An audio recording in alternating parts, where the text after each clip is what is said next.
and I have to share this with you guys before we get back to what we were doing earlier. So the gentleman that I had to deal with, um, that had to take care of this garage for me and my tenant, just so happens to be a Jewish guy.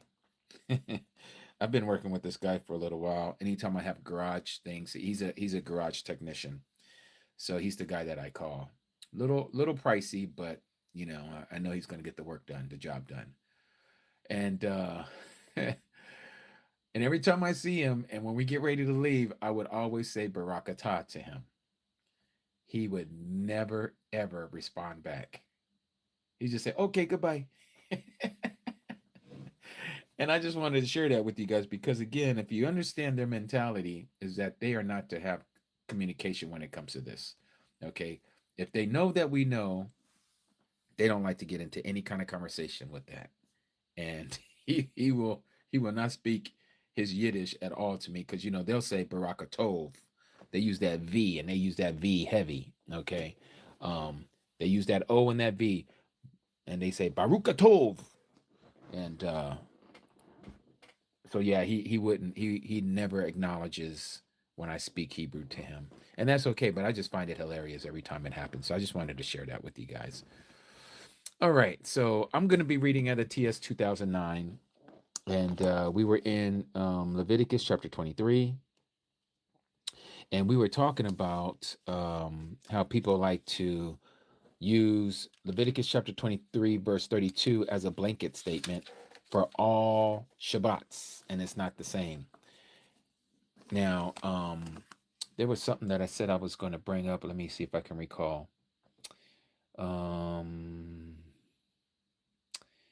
It had to do, I think it had to do with the calendar. It'll come back to me when I'm not thinking so hard. Okay. And so let's get back here.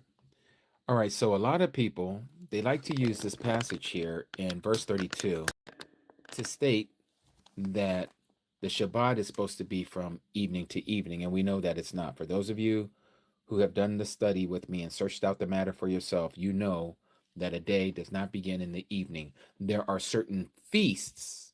Let's make this correct. Let's get it clear. There are certain feasts that start in the evening, but the day does not start in the evening.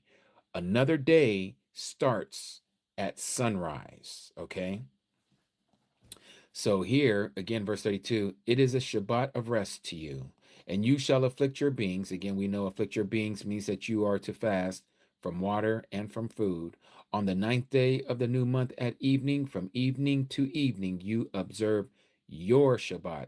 And remember, I was making an emphasis on your, okay, because we know that the other Shabbat, the weekly Shabbat, is his Shabbat. Again, right here, verse 3, it is a Shabbat to Yahuwah, not our Shabbat. It's Yahuwah Shabbat. And so if you recall, when we was in Isaiah chapter 58, it says the same thing there. Let me refresh our memory. Let's go to Isaiah 58.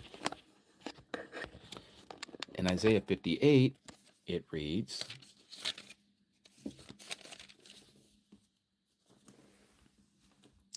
notice here, if you do turn back your foot from the Sabbath, from doing your pleasure on my set apart day. Notice he claims it as his day, and shall call the Shabbat a delight, the set apart of Yahuwah. Okay, now we can see that they put the word day here, all right, and it's italicized, so we know that's not in the original, but even still, he's still saying that it is Kadash of Yahuwah, esteemed and shall esteem it, not doing your own ways, nor finding your own pleasures, nor speaking your own words, right? So we see again that the Shabbat belongs to him. The Sabbath was for him. All right. So remember, the Mashiach said when he was here, the Shabbat was not created for the man, but the man for the Shabbat was not for man, but the man for the Shabbat. Is that how it says it? I think that's how it says it, right? That the Sabbath wasn't created for the man, or is it the vice versa? I'm trying to remember. Let's go there. I cannot recall.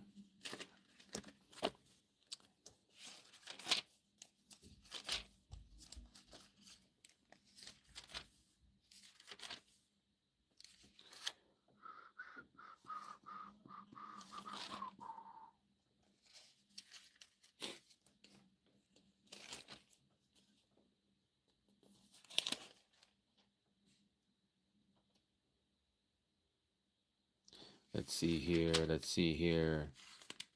I know it's in Matthew.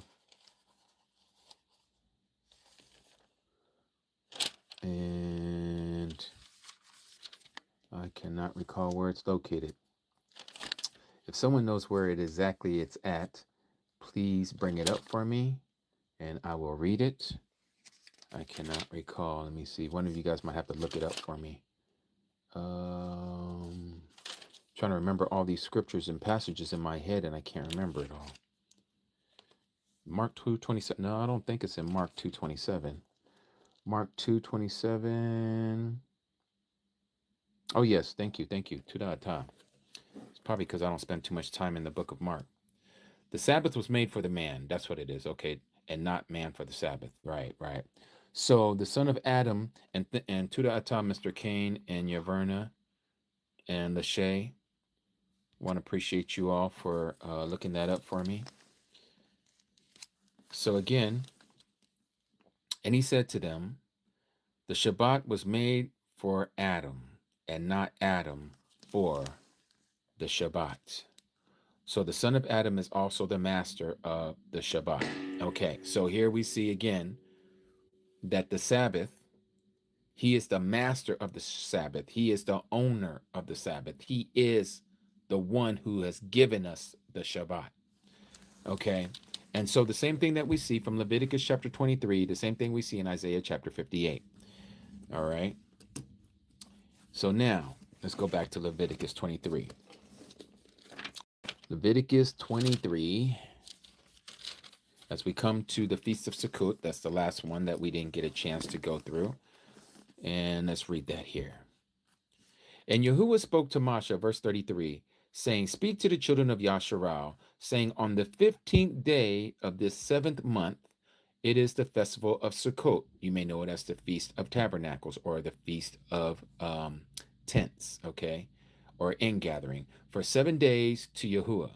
Again, it's 7 days to Yahuwah, not to us, to him. On the first day is a set-apart gathering. You do no servile work. For 7 days you bring an offering made by fire to Yahuwah. And on the 8th day there shall be a set-apart gathering for you, and you shall bring an offering made by fire to Yahuwah.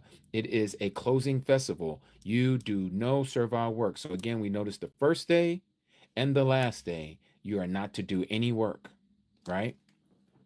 These are the appointed times of Yahuwah that you are to proclaim as set-apart gatherings to bring an offering made by fire to Yahuwah, an ascending offering, and a grain offering, a slaughtering, a drink offering, as commanded for every day, besides the Shabbat of Yahuwah. So he's telling you right here, these high days, these appointed times are separate from the Sabbaths of Yahuwah, besides the Sabbaths of Yahuwah, and besides your gifts, and besides all your vows, and besides all your voluntary offerings that you give to Yahuwah. So then he reiterates, on the 15th day on the 7th month, you when you gather your fruit of the land, celebrate the festival of Yahuwah for 7 days. On the first day is a rest, and the 8th day a rest. And you shall take for yourselves on the first day the fruit of pleasant trees, branches and palm trees, twigs, leafy trees, and willows, and of the stream, and shall rejoice before Yahuwah, your mighty one, for 7 days. For those of you that did the Sukkot with us over in the desert, in the campgrounds that we did that over here in northern Arizona, this is what we did. If you guys remember, we were walking around with palm branches and everything, waving it before Abba Yahuwah. And you shall celebrate it as a festival to Yahuwah. Notice that it's a festival to him for 7 days in the year, a law forever in your generations. Celebrate it in the 7th month. No other month are you supposed to celebrate this. You are to know when the 7th month begins. Now, this is a problem that a lot of people have when it comes to following instructions. Again, they gave us this word moon, moon. You see that it is italicized. This means that it wasn't in the original writings in Hebrew, but they brought it over, and this has caused mass confusion amongst the people who are claiming themselves coming into the truth. So it goes on and says, and we're going to get into this word moon here in a minute. Dwell in booths for 7 days. All who are native born in YaHUsHa dwell in booths. Does that mean that those who are not native born are not allowed to? No, it's just telling us here that it's clear that all who are native born in YaHUsHa dwell in booths, so that your generations know that I made the children of YaHUsHa. That's the whole reason, because it was for the children of YaHUsHa to dwell in booths when I brought them out of the land of Mitzrayim. I am YaHUsHa, your mighty one.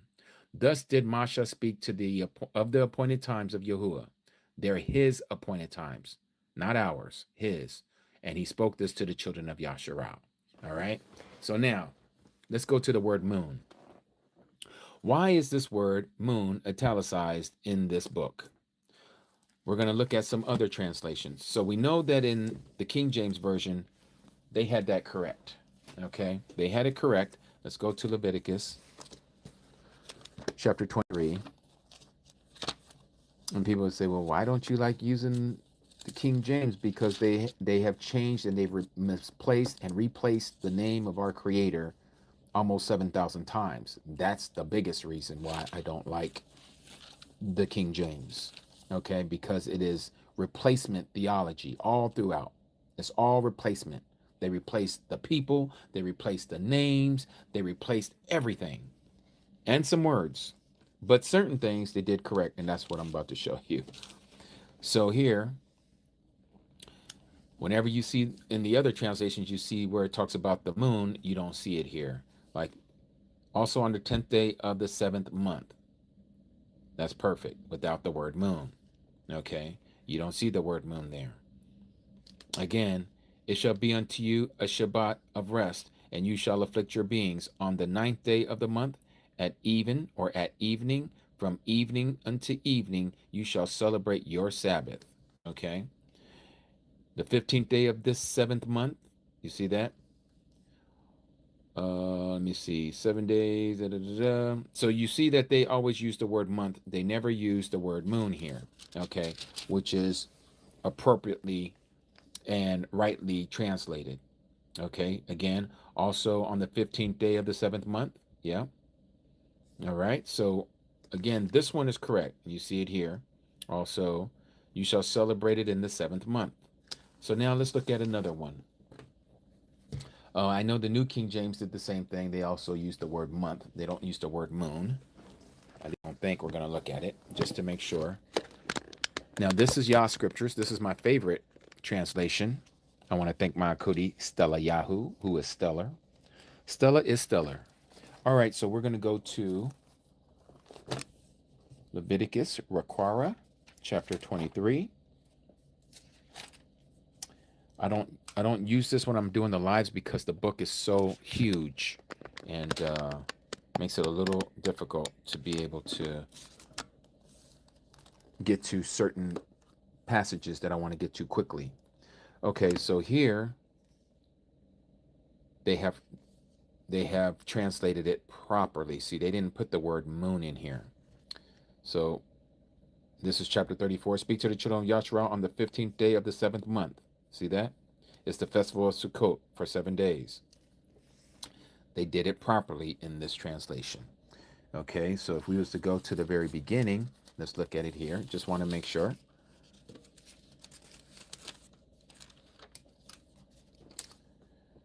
Okay, chapter 23. And it brings up about, here we know about, it's talking about the Passover. In the first month, see, it doesn't say first moon. Okay, on the 14th day of the month, between the evenings, again, they did the same thing with the between the evenings as the scriptures. And we know it's not between the evenings, is the Pesach unto Yahuwah. Now, this could make sense if we know that Pesach is from evening unto the next evening. Okay. But as we were looking at this earlier, let's see how this says it here. The first month, Pesach. Oh, let's go to Exodus chapter 12. That's where we need to go. Let's see how they say that here. Exodus chapter 12.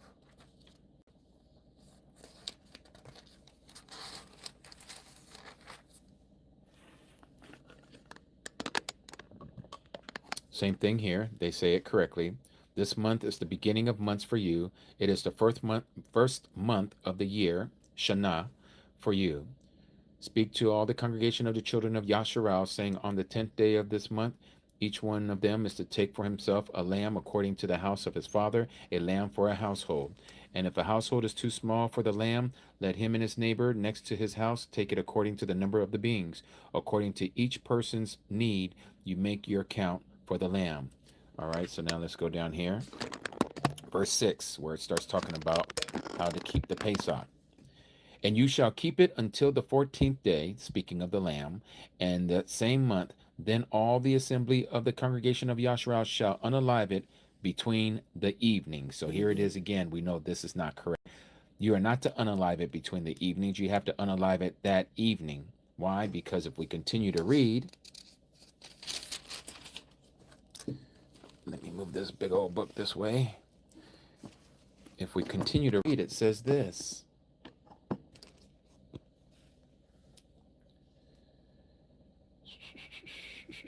10.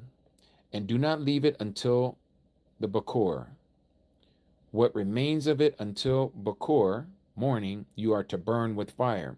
So again, you cannot slay it and then keep it all the way.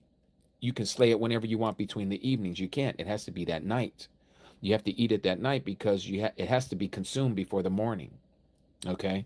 So this is why I'm saying certain things have been translated incorrect in some of our best translations. There is no perfect translation out there unless you can read the Dead Sea Scrolls. All right. So that being said, I just wanted to show you guys a little bit of some of the different translations. So now why have they given us the word moon? Why the confusion?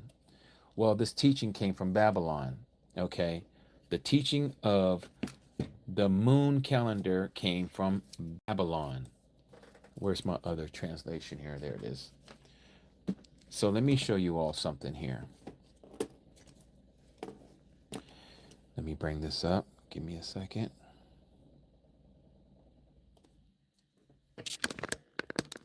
All right.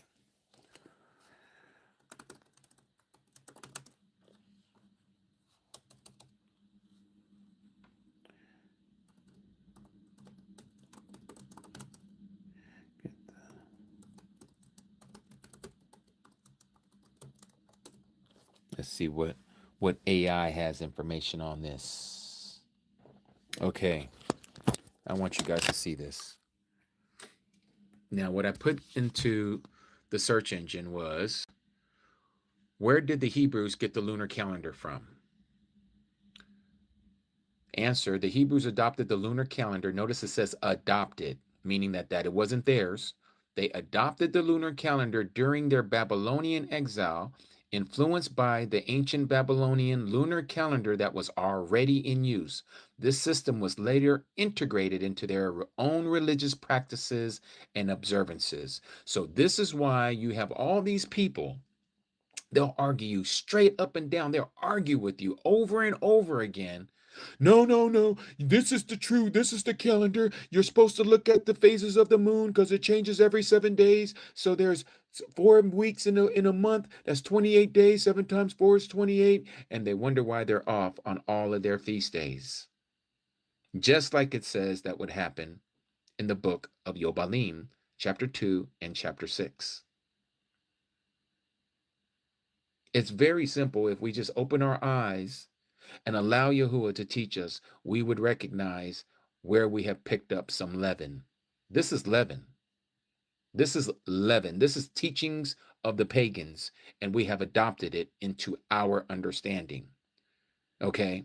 So, as many of you know, the word lunar is another word for moon. Okay? Like they say in Spanish, luna, right? Or as they say for their first day, like we call it, or I shouldn't say first day, the second day of their pagan week, same thing. Like today, the English speaking world calls it Monday, but it's Moon Day, right?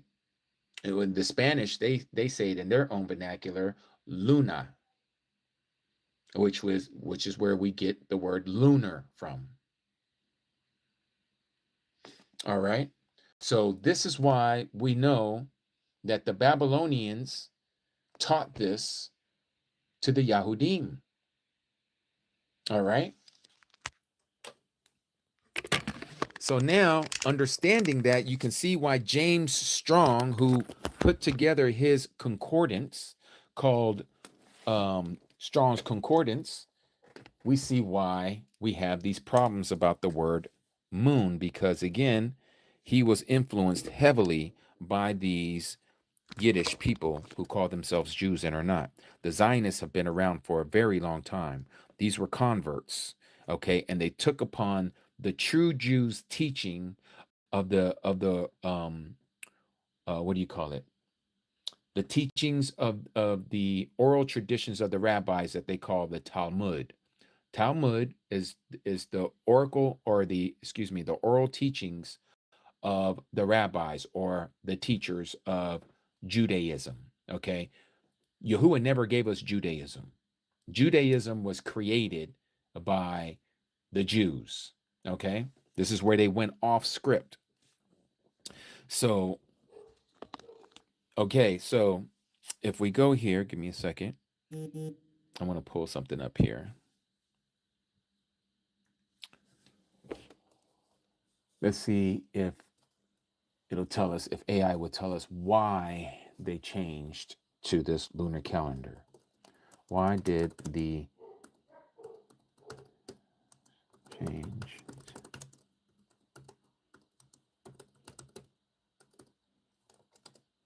Let's see. Let's see what it says. Okay. So this is what it says here. The Hebrews adopted the lunar calendar to align their religious observances with the cycles of the moon. You see this? They adopted this, right? The Hebrews adopted the lunar calendar, and we just saw where they adopted it from. They adopted it from the Babylonians when Nebuchadnezzar took the house of Yehuda and Benjamin and some of the Levitical priesthood to Babylon, and this is where they picked this up, right around 560 BC. Okay, and so it goes on and says, that is significant for determining the dates of the Jewish-ish holidays. Okay, this system allows for a more accurate reflection of natural phenomena such as the new moon. That's why they keep saying new moon. That is essential for their agricultural and religious practices. It doesn't say for the creators' agricultural and religious practices. No, it was for their agricultural and religious practices.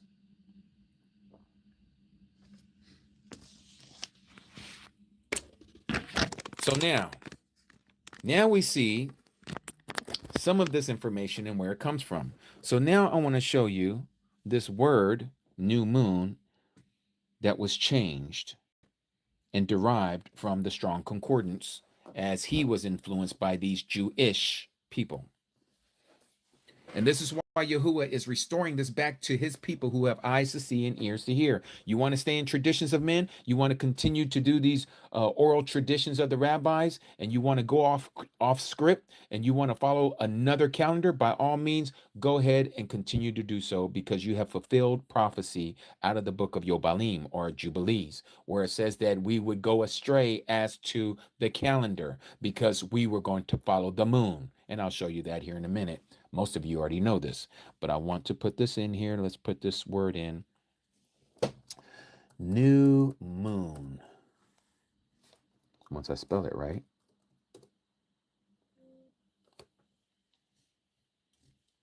All right. Okay, so I want you all to see this as well.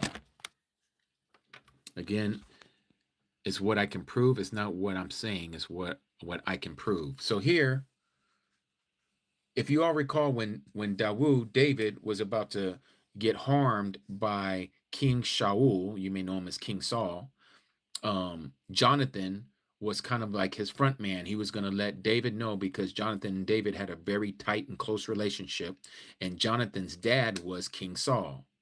Well, here in 1 Samuel chapter 20, verse 5, and Dawood said unto Jonathan, behold, Tomorrow is the new moon. Okay, now notice here, there's no number for new, okay? But they do have what they say is the number for moon. So I'm going to go over here. I'm going to double click it.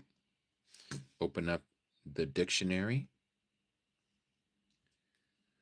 So we have this word here, okay? And you can see the Masoretic vowel points, and they make you say that it is Kodesh. We know it's not pronounced Kodesh, it's Kadash, okay? No O's, no E's, okay? It's Kadash. So here it says from 23:18, so we're going to look in that. See? Kadash, okay? That's the way it's originally supposed to be pronounced. A root to be new, causatively to rebuild, renew, repair. Where do you see the word moon in here? You don't, do you? No. Why? Because they changed the meaning. It's the lying pens of the scribe. And so this is why you're seeing this here. They changed it, but it's actually from 23:18. The etymology of the word goes back to Kadash, not Kodesh, as they use these dots and dashes to get you to believe that this is how this is supposed to be pronounced. And so they give you new moon. Notice they hyphenate or they italicize the word new, and then they put moon by implication, a month, monthly, or new moon. Again, all of this is man made up. This is all made up by man. Why? Because the word moon is not Kadash. It's not Kadash. Okay? Again, if you go back here to 23:18, the etymology of this word that they're saying means moon actually comes from Kadash, and it means renew. What's renewed? The month is renewed. What is the renewing? 30-day period, just like we're told in Enoch chapter 72. Okay, so now let's put in the word moon. Let's see what the word moon means.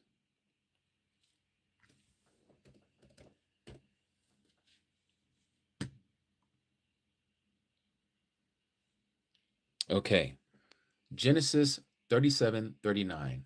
He dreamed yet another dream, talking about Joseph, and told it to his brethren. And he said, behold, I have dreamed a dream more, and behold, the sun, okay, which is Shamash, okay, Shamash, and the moon, which is Yerach, okay, that's how you say moon, all right? That's moon. It says it's the same. Let's do this. Let's go back over here. Dictionary, open it up. 33:31 again. Yarak. Same three letters. Okay. You see it right there.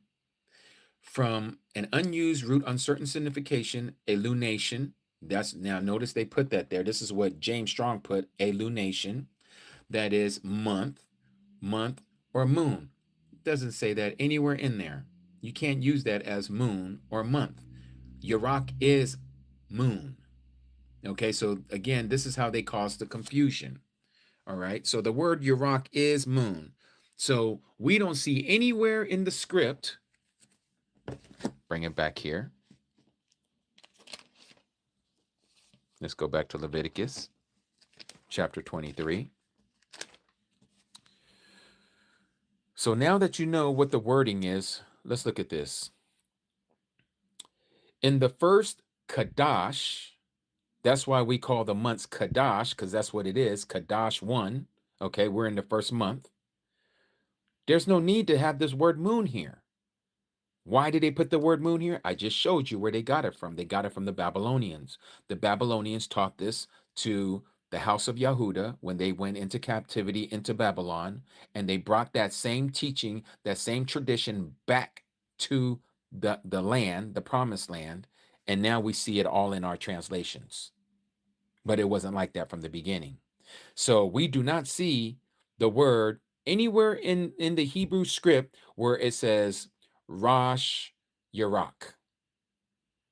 Nowhere do we see Rosh Yarach. Rosh Yarach would be the head of the moon or new moon. But we don't see that anywhere in the Hebrew script. What we see is Rosh Kadash. And Rosh Kadash would be the head of the month or the head of the period, a renewed period. So this is why when you read books like Yobalim, Jubilees, now it makes sense why we are told this in chapter 6. Let me put this back on the cradle. Whoops. Apologies for that, you all. My hand got a little loose there about holding the phone. So now let me take you to chapter 6 so you can see why it says that this was going to happen. And you see it right there in front of you, verse 36. Chapter 6, verse 36 of Jubilees. For there will be those who will surely make observations of the moon, how it disturbs the seasons and comes in from year to year 10 days too soon. For this reason, what reason? For making observations of the moon. For this reason, the years will come upon them when they will disturb the order and make an abominable day, the day of testimony, and an unclean day, a feast day. And they will confound all the days. Why? Because all you have to be is off by one day or off by the time of the day. Like they want to say that the day begins in the evening. That's nowhere in scripture that a day begins in the evening. I'm going to show you that next. So here they say, the day of the testimony and the unclean day of feast day. This is what they're going to do. They're going to confound all the days, the set apart with the unclean and the unclean day with the set apart, or Kadash. For they will go wrong as to the months. Why? Because they're following the moon. They're going to go wrong as to the Sabbaths. Again, why? Because they're doing lunar Sabbaths. They're going to go wrong as to the feast days. Why? Because they're looking at the sliver of the moon to say, oh, it's the new month, blow the shofar. 14 days later from this time, it's going to be what we call the Passover, when they say it's a full moon. So they're going to go wrong as to that as well. And they're also going to go wrong as to when the Jubilee begins, or ends and begins. For this reason, I command and testify to you, Moses, that you may testify to them, that is to the children of Yasharal, for after your death, when Masha had passed away, it's saying here, prophetically saying that the children will disturb them. Disturb what? Disturb the calendar, so that they will not make the year 364 days only. Why? Because they're going to be making observations of the moon, and the moon cycle is 354 days. That's why it comes in 10 days too soon. So this is why we have to follow exactly what the instructions are. So it says, so that they will not make the year 364 days only. And for this reason, they will go wrong as to the new months. Even this translator still puts in the word moon. And we just showed you there is no such thing as a new moon. It's a new month, a new period, a renewing of a period. They're going to go wrong as to the seasons. They're going to go wrong as to the Sabbath. This is why today is the Shabbat. Today, not yesterday, not the day before that, not Saturn's day. Okay, all of that stuff, even the word Saturn, is letting you know that they have connected the Sabbath to Saturn. And who is Saturn? Has to do with Satan. This goes back to Moloch, having your children pass through the fire. They were worshiping Baal. Another name would be Moloch. And then I just found out that Moloch, the way some people even give their children a name and they call their children, their sons, Malik. Malik comes from Moloch. It's crazy. I got a second cousin. His name is Malik. Not his fault. His parents' fault. They didn't know any better. So it says that they're going to go wrong as to the new moons, but it's actually new months. They're going to go wrong as to the months. They're going to go wrong to the seasons. They're going to go wrong with the Sabbaths. They're going to go wrong with the Moadim, the festivals, and they will eat all kinds of blood with all kinds of flesh. So what do we do with this information? You need to stop following the phases of the moon if you are one of these people.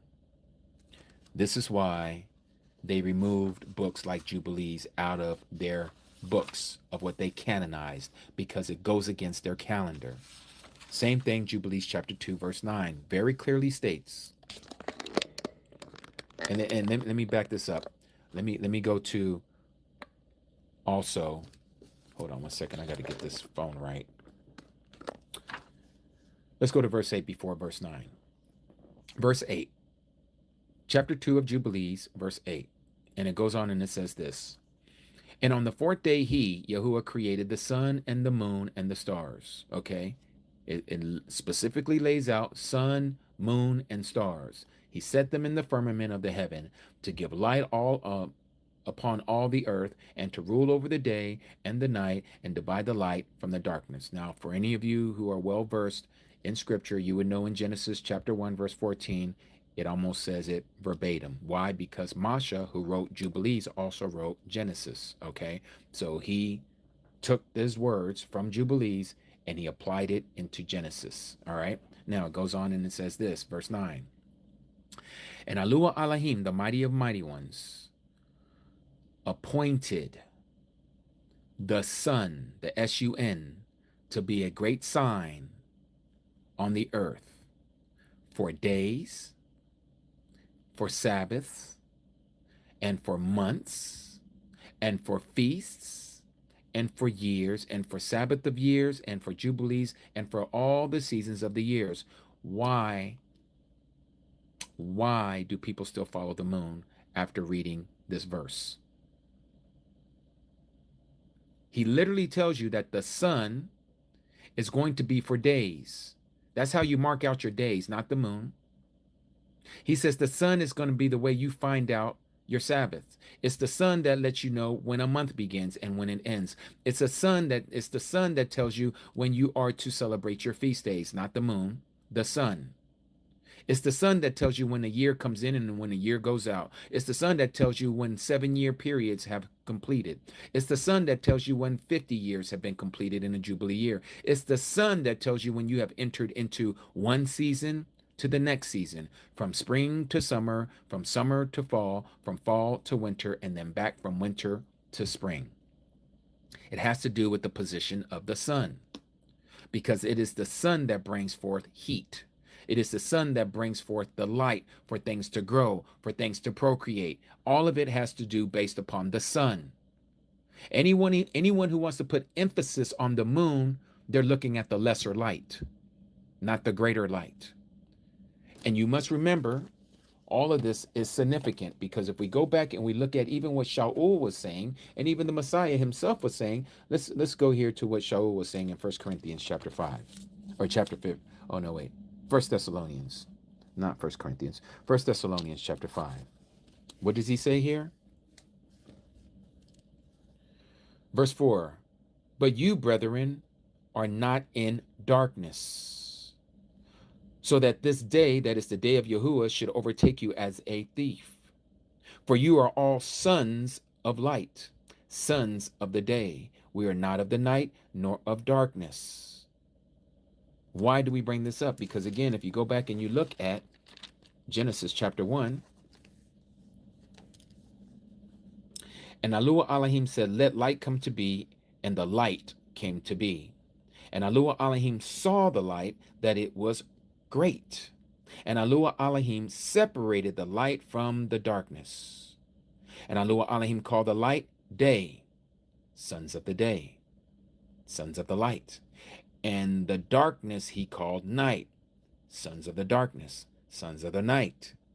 And there came to be evening, and there came to be Bakor, or morning, one day. People like to stop right here and say, see, look, evening came first. Evening was mentioned first.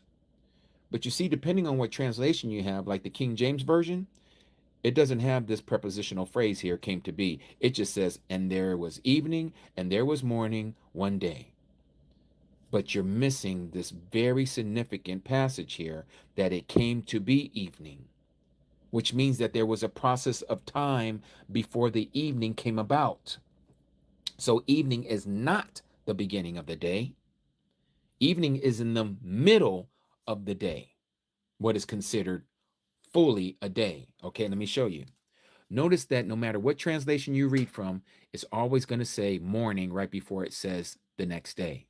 So morning, one day. Morning, 2 day. Morning, the 3rd day, right? Morning, the 4th day. What am I trying to get you to see? Check this out.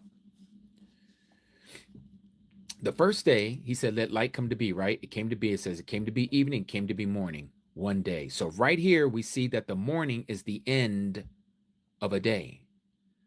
And then if you start reading this, all of this happened, and then it came to be evening, and then it came to be morning, the second day. So if you have a brain to understand, look at this: morning to the next morning, to the next morning, right here, and then to the next morning, right here. So what is it telling us? What is the word telling us? That a day begins in the morning. Because once the day is completed in the morning, you're starting another day. It's an inflection point. You're going to another day. Right here.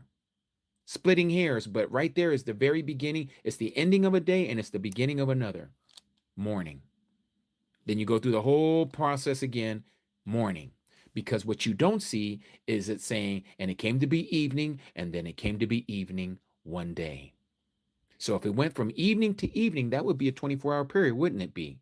All 168 of you in here. I don't think that takes a rocket scientist to believe that, or to understand that, or to comprehend that. It just says evening and morning. That's not a full day. That's not even half of a day. So what you're seeing here is it's letting you know that it goes from morning to the next morning. That is the second day. So the same thing would apply. We don't see the morning here because this is where everything began when he said, let light come to be. That was the rising of himself. He is that light. Just like when you read in John chapter 1, verse 1, right? In the beginning was the Word. In the beginning, YaHUsHa Elohim created the heavens and the earth. What does it say here? And in him was the life, and the life was the light of men. Verse 5.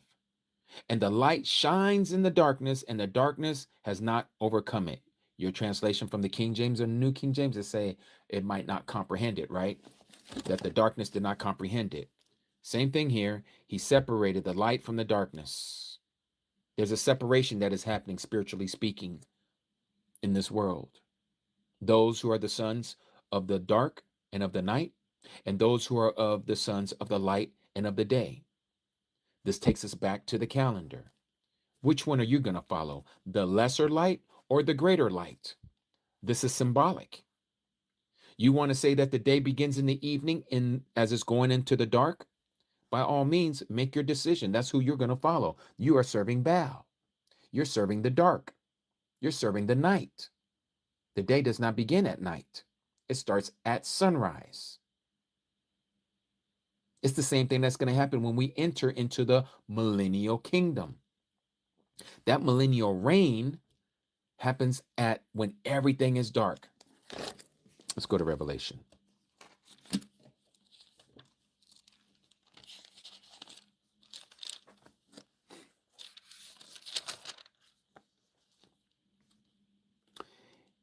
In fact, I got to go not to Revelation, Matthew 24. It's backed up in Revelation as well, but Matthew 24 makes it a little more clear. You'll be able to see it. Matthew 24, verse 29. And immediately after the distress or the tribulation, some of your translations will say, of those days, what happens? The sun shall be darkened, and the moon shall not give its light, and the stars shall fall from heaven. This is total darkness. If we go to Revelation and we look at the fourth bowl, let's go to chapter 16.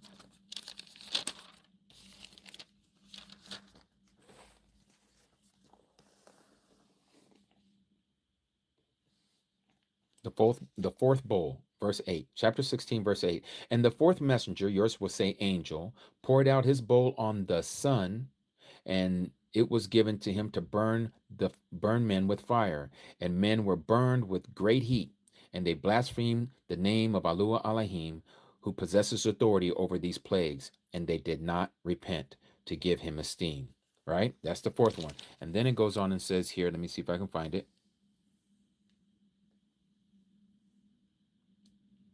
Where's that darkness? Where, oh, where, oh, where, oh, where, oh, where? Let me check. Hold on one second.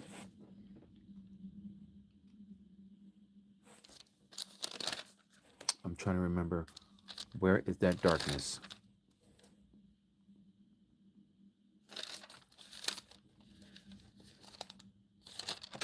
Let's see, 18, 19.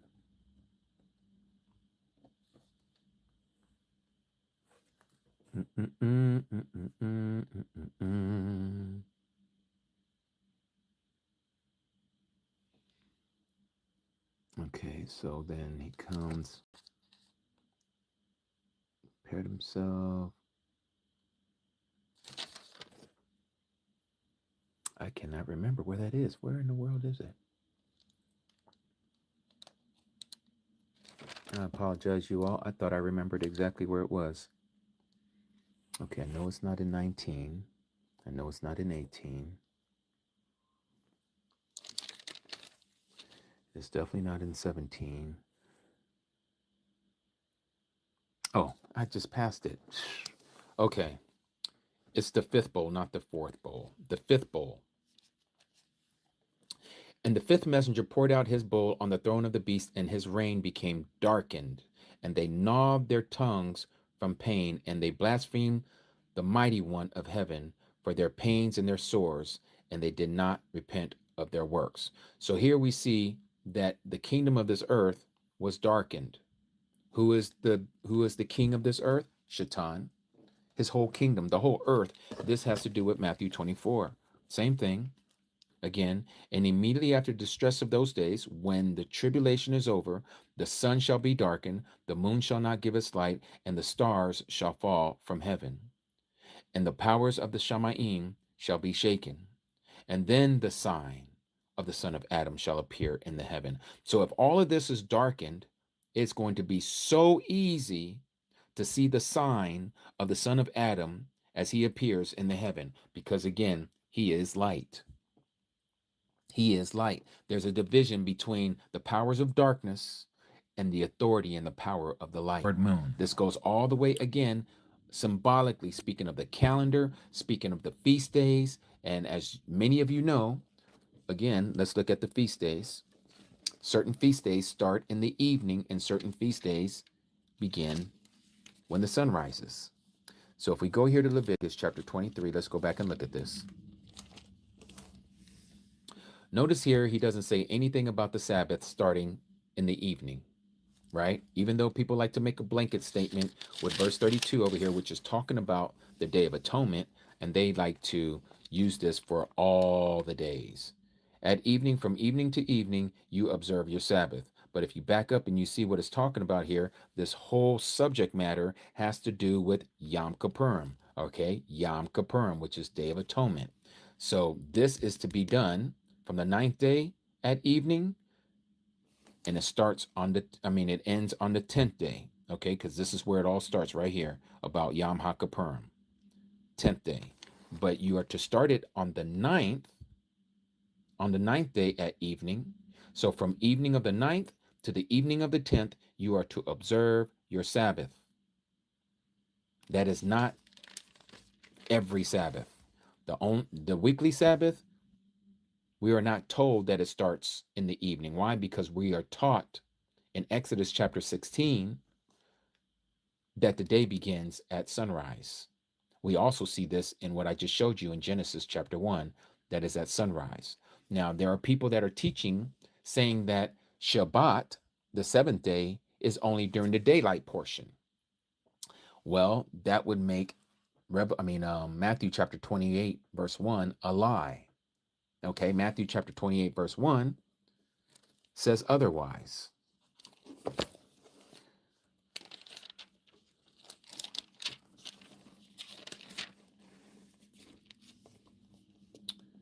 This is when the Marys went to the tomb to look for the Messiah. Well, they were actually not looking for him. They were getting ready to put spices on his body.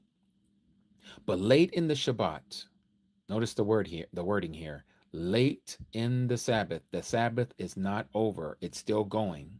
As it was dawning, what is dawning? When the sun is coming up, into day one of the week. Again, we see that it has two italicized words here. So again, as it was dawning into one of week. Okay.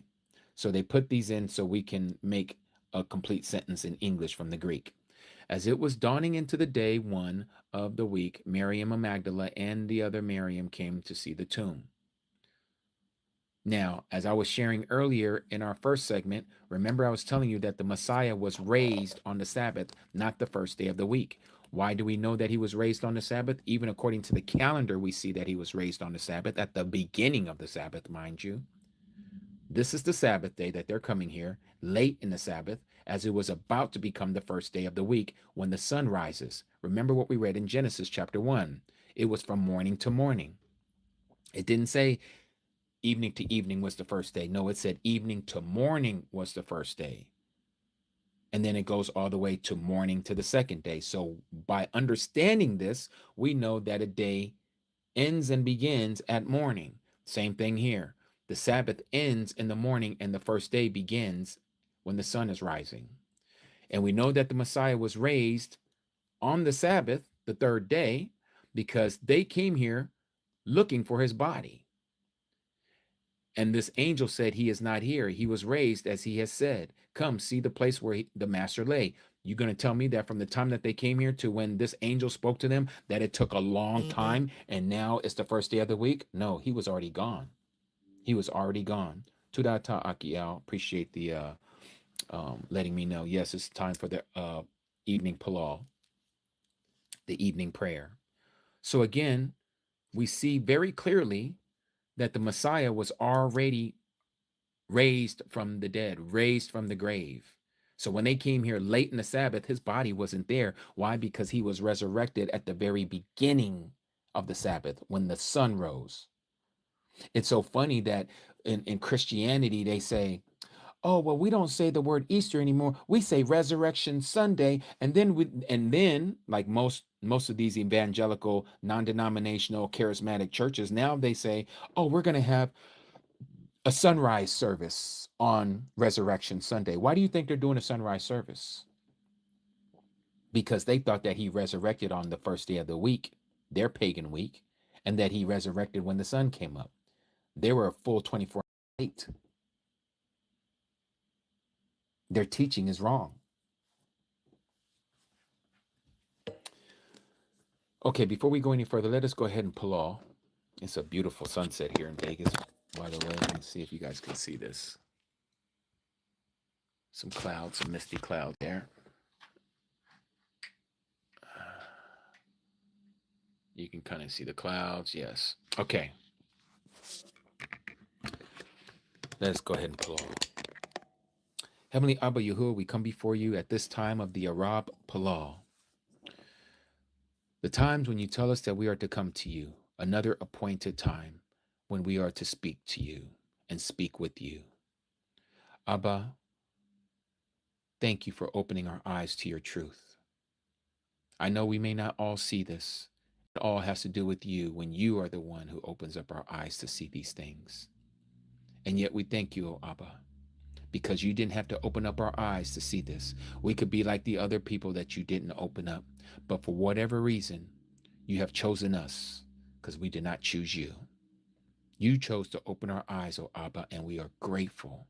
We are thankful that you have done this. Because if it wasn't so, we would not be saved. We would not be healed. We would be lost. Thank you, Abba. Tuda Ata Abba Yahuwah. Abba, we continue to palal for our Akis and our Kodis all around the world. We also palal for the ancestors that came before us, O Abba. Those who did correctly and righteously, and even those who did not do correctly. Forgive them, for they have put us into this position where we have been scattered to the four winds of the earth. And now you are opening up our eyes again, restoring us back unto yourself. For you say that you have a people who have not bowed their knee to Baal, who we know that they have replaced your name with Lord. And so we don't bend the knee to Baal anymore. We don't call Baal our Savior anymore. We don't use that word anymore in the English Lord anymore, oh Abba. Because if it wasn't for you, again, we would still be calling you by that word. And so we thank you for the prophecy that you have told us, that you would start to remove the names of the Baalim, the Baals, the Lords out of our mouth. And I say this, O Abba, so that those who are listening to us may understand what you have done with us, that you have chosen us to be your peculiar people, that we are to be a nation of kings and priests, and that we are to teach and to share these truths to those who will hear and those who have eyes to see. And so we thank you for this time, this hour of Palal, that we can come before you to speak with you. Do not deal with us according to our ways, but deal with us according to your mercies, according to your long suffering and your patience that you have with us for your name's sake, O Abba. All these things we ask in the mighty name of your Bane, in the mighty name of your Son, YaHUsHa. I am his salvation. For there is no other name that's been given to us under the Shamaim, under the heavens, that we may call upon to be saved. Hallelujah, YaHUsHa, Hallelujah, YaHUsHa, and Hallelujah, YaHUsHa, Amat. Rumamu YaHUsHa, Amat. I hear you, baby. All right. I said, I can hear you, baby. I was out there. I didn't want to disturb you. I was trying to get up here. All right, all right. So, do we have any questions about what I've shared so far? We're going to kind of make this, I was just telling him, I was like, it's got a beautiful sunset. It's about to turn more red. The sky is going to look like it's on fire here in a minute. Dear, can I get some vino, please? 1 second. Tudata. All right. Any questions? Any questions? Joanna says no.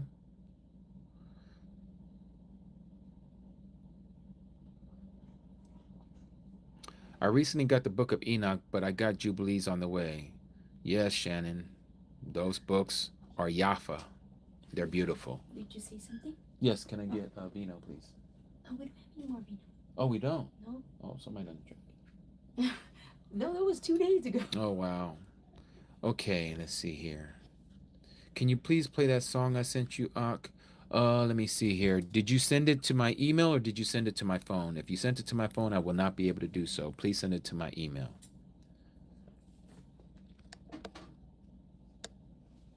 Some soju.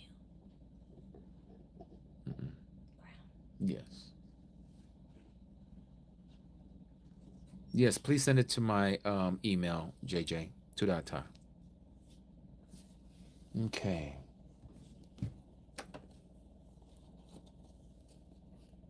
It is 7 o'clock here on the West Coast.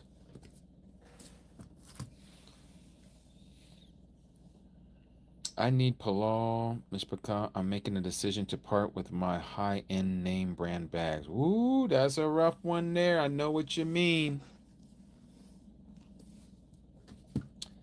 Abba Yahuwah, we ask that you would help Joanna to remove the idols in her life. And not only Joanna, but for the rest of us as well. She is not the only one, oh Abba, that needs to clean house. We all need to get our houses in order, oh Abba, that you are first. As you have said, seek first the kingdom of Yahuwah and all his righteousness, and these things shall be added unto us. Tudata, tudata.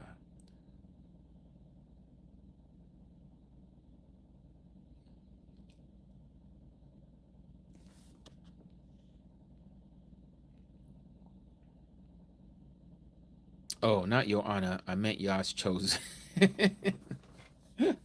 To that, Cody, for correcting me, Salakia. Oh, that's hilarious.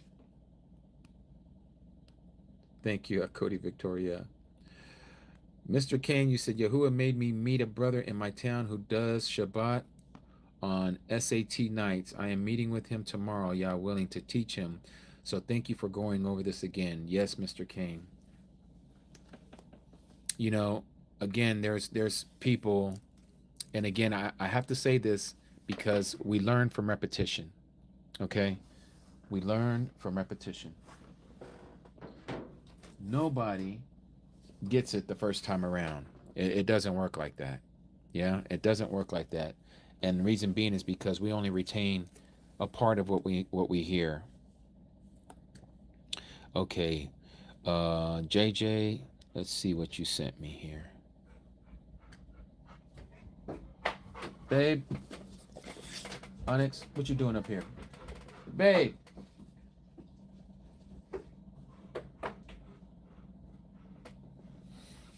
Downstairs, downstairs.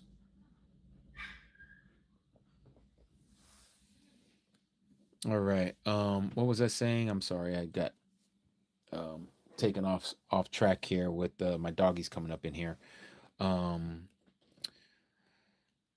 let's see. New to the truth and just picked. Oh, that's what I was saying. So this is the reason why I repeat things, because again, repetition is key to remembering and reciting things. Okay, repetition is key.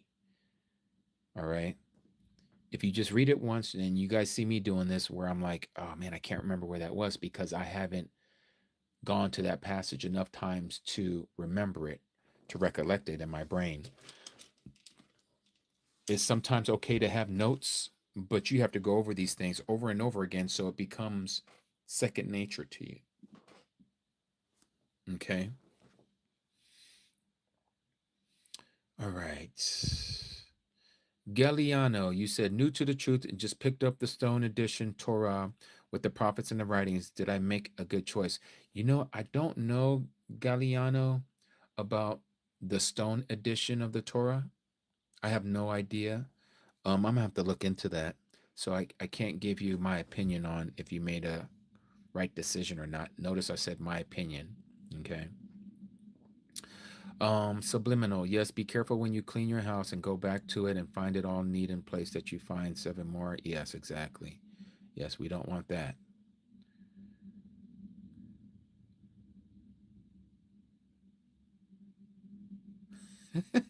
They're stunning. Well, that's the way Satan likes to get us. They stun us. You know what I mean? Stun. Like a stun gun. You're stunned. Yeah. It's stunning. Let's see. Shabbat Shalom, Makodi Tanya. Great to see you here. Denise Reed. Well, that's what I was going over. How can I learn about the feast and the Sabbath that we are supposed to keep? So, okay, so let me do this here before I play the song.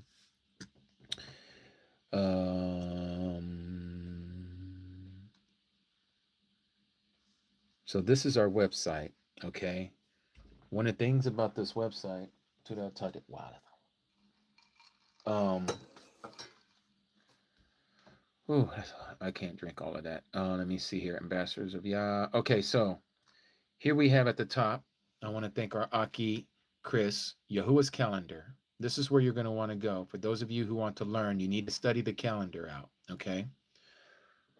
This is the calendar for this year. If you go down here and this automatically updates, I want to thank Aki Chris again for putting this beautiful site together where I don't know how he did this, but it just automatically updates as our calendar updates, and it even has the Gregorian date here underneath. All right. But if you continue to go here where it says the calendar information, give it a second to pop up. Bam, there it is. Okay, so I'm going to enlarge it. Okay. And so here you have this button over here that if you click on it, it opens it up. Okay. Anybody who wants to study the calendar, even if you don't have the whole workings of the calendar, how the calendar works, it's okay. You practice it out and it'll start becoming second-hand nature to you, okay? Or second nature to you, not second-hand, but second nature to you. And so, let me blow this up.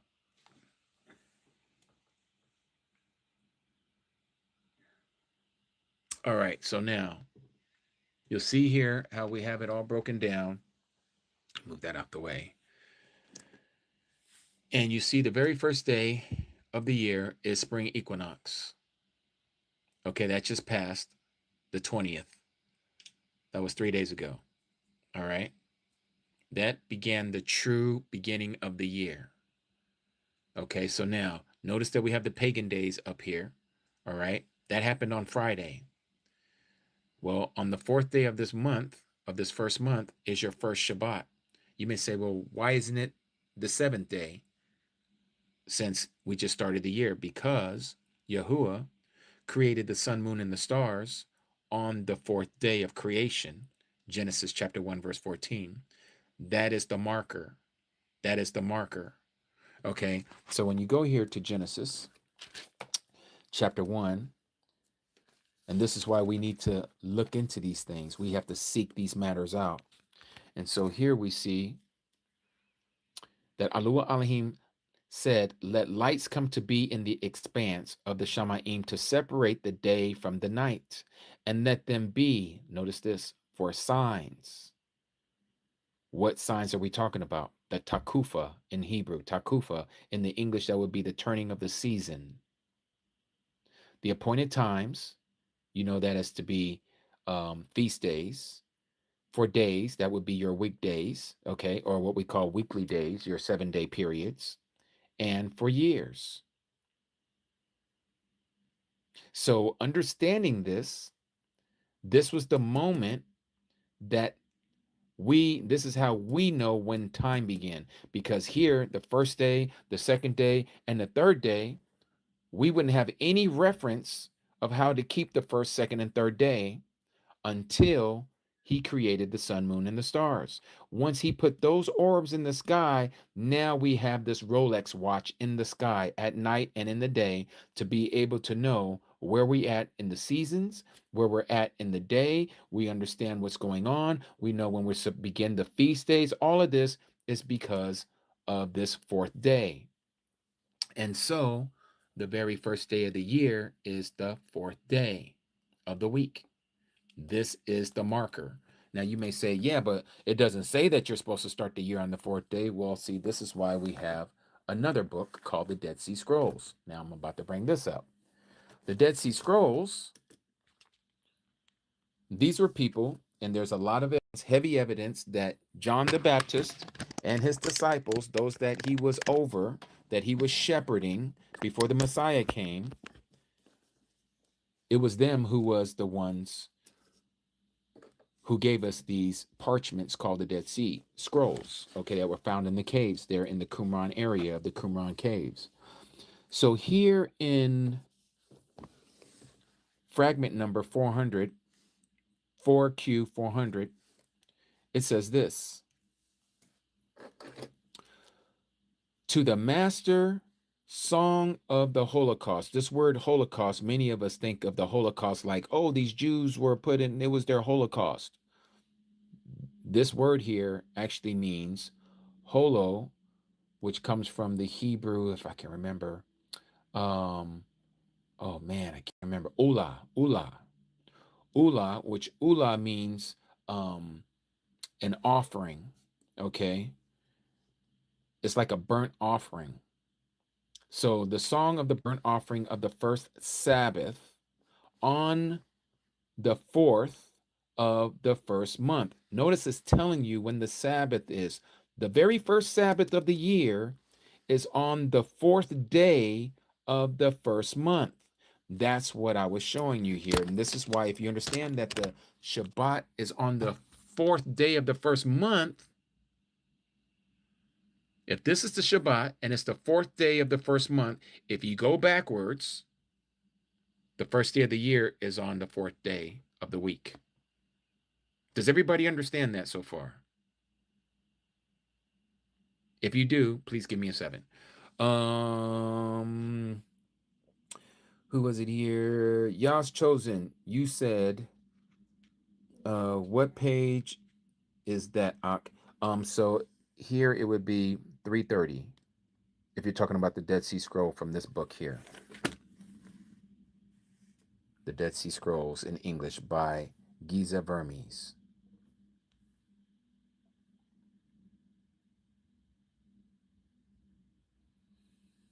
Oh, I remember what I was going to tell all of you. Okay, so to let me see. Aki Robin, are you here? Aki Robin from Australia, and RSM, are you also here? Manase from New Zealand, are you also here? Actually, Manase, you're in Australia as well. All my people from the down under, are you here today? If you are, give me a one. I don't know if you guys left. This is more for you guys than it is for anyone else, and I needed to make this announcement. Manase, beautiful, you're here. Okay.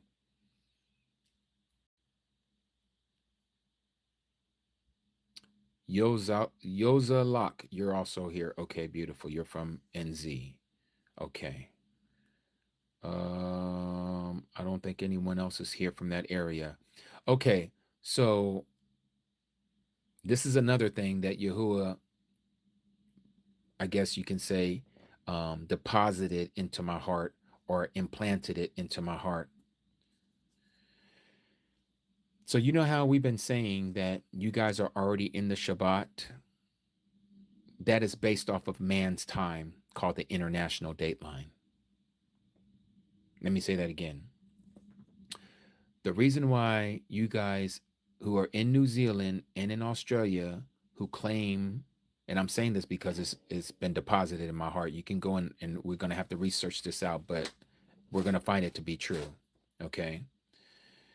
The reason why all of you who are in Australia and in New Zealand believe that you're already in the Shabbat, or it's over now for you guys, but you guys are ahead of us in the Shabbat time, is because of the international dateline that was made by man. When the Shabbat actually starts in Jerusalem, it doesn't start anywhere east of Jerusalem. It doesn't start in Persia. It doesn't start in Iraq. It doesn't start in Syria, in Damascus, which is a little further east than Jerusalem. No, it starts at Jerusalem and then it goes west. That is the international dateline. Okay? It starts right there. So, with that being said, we're going to have to make some corrections when it comes to those of you who live on that fake international dateline. So, let me show you guys for some of you who may not understand what I'm talking about. Let's see. Do I have it here on my map? I do, but it's too far away. Let me go ahead and pull this up on. Let me bring this down. I hear our little one over there making all kinds of noises, huh, baby? Okay. Right. International.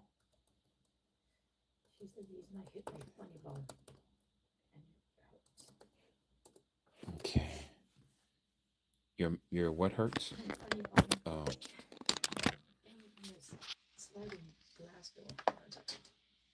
Okay, so I know again, you guys might have, and I'm thankful to Abba Yahuwah for putting this on my heart as we're doing the very first Shabbat of the year. I don't want you guys to be going astray and doing it the wrong way, okay? And so let me show you a map of the international dateline. I guess this would probably be best. View file. Okay. So as you all can see here, this is the international dateline, this red line right here, okay? I'm sure many of you guys who've ever, if you've ever studied maps or just, take an observation of the map, you'll notice this red line that goes all the way down the seam of the page here. Down here, this yellow island here, these two islands here, this is New Zealand, okay? So everything left of this line, or to say west of the line,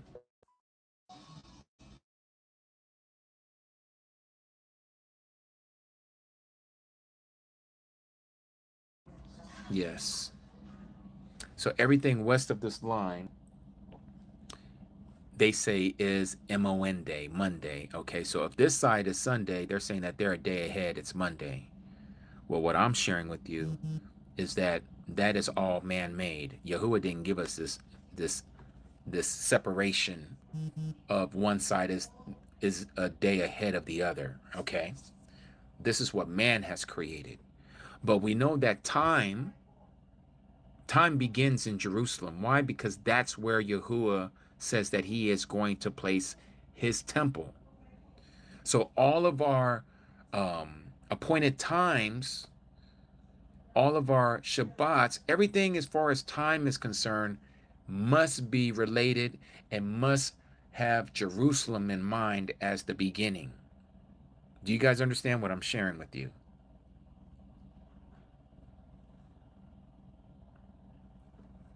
Do you all understand what I'm sharing with you?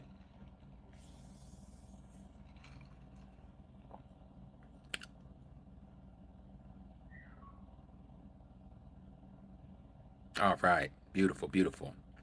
Manase, I know this is going to be a little different. So now what we need to do, and let me think about this for a second. So right now, as the sun is rising over there in New Zealand, what time is it over there, Manase? What time is it there in your neck of the woods, in the neck of the islands?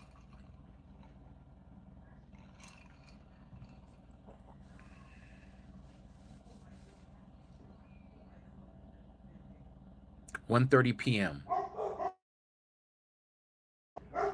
Okay, so right now, 1:30 p.m. you are in the Shabbat right now. Right now is the Shabbat there. Because again, the sun is coming from the east to the west. Hold on one second. Let me close this door.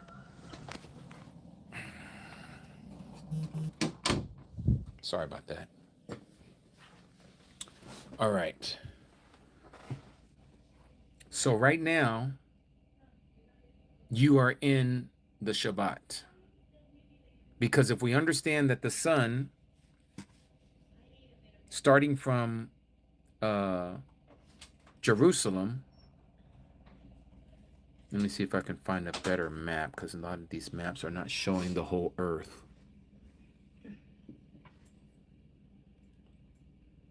Did Samchum come to there? When mommy came, got dropped off, and she realized she didn't have her phone, so I called Sumo, and Sumo didn't answer. But Samchum came because he saw her mom's phone on the floor of his car. Okay, so he just brought it back? Yeah. Okay.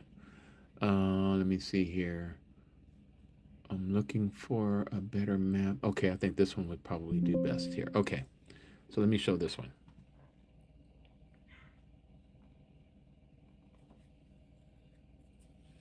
All right, let me blow this up. And it's a little blurry, but it'll do. Okay, let's see here. Let's see what you guys are saying. Your dogs are barking as well, Constance. That's funny. Okay, so again, you said it's 1:30 p.m. over there in Australia. All right, so here's Australia, okay? This is where Jerusalem is right here. Now the sun is going this way, so it's now about to become morning or Bakor the next day in Jerusalem. Okay, so the sun, as it rises from the east, here's Jerusalem. Everybody else is starting to enter into what we know as Shabbat. Okay, and now, minus this international fake date line, we keep on going. You guys are entering into Shabbat. When the sun rose earlier this day, which is 1:30 now for you in where you're at in Australia, Aki, it is now going in this direction. Okay, so now Jerusalem is entering into another day. The Shabbat is done in Jerusalem. And so we're in the dark right now. We're waiting for the sun to come back, and then we will be in another day. We will be in the first day of the week, which will be tomorrow. Okay? So it makes sense, right, Mr. Kane? Okay. So I had to show that to you. So what's really happening here is Tuesday, because you guys are on this fake international dateline, your Tuesday is going to be your Shabbat. I know that sounds crazy, but that's because of the time that the sun gets there, it's going to be your Shabbat. So that means everybody, once the sun is going here, by the time it gets over here, these people are already in Tuesday here. All of this until it gets to Jerusalem.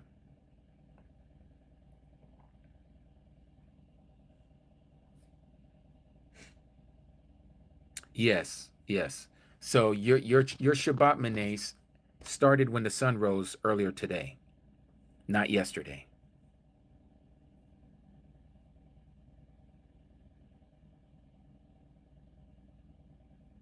Because again, time begins at Jerusalem.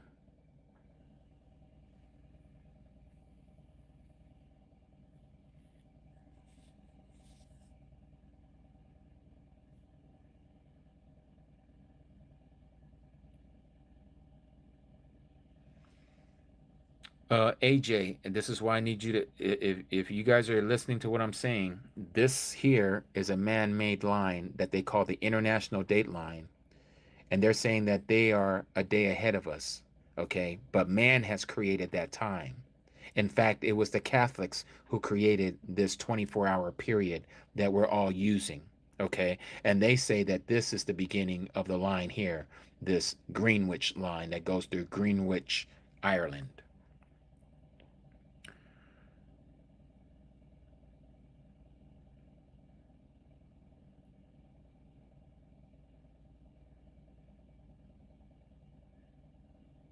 Yes, exactly, Menace.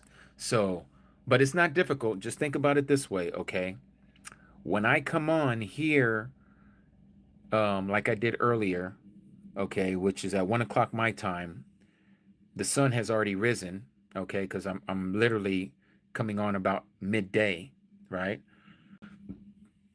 So I know this might sound confusing at first, but it's not. When you really look at it, just like we had to, excuse me, erase the pagan calendar from our mind to understand like when a day begins, right? Because they're all telling us that the day begins at midnight. Well, the day doesn't begin at midnight. The day begins at sunrise, according to Yahuwah. Who do we want to obey, man or Yahuwah? We want to obey Yahuwah. Okay. Now, while we're living in the world, we follow their rules. Okay. Because we have to play by their rules. But when it comes to the truth, we need to observe Yahuwah's truth. We need to live by his word.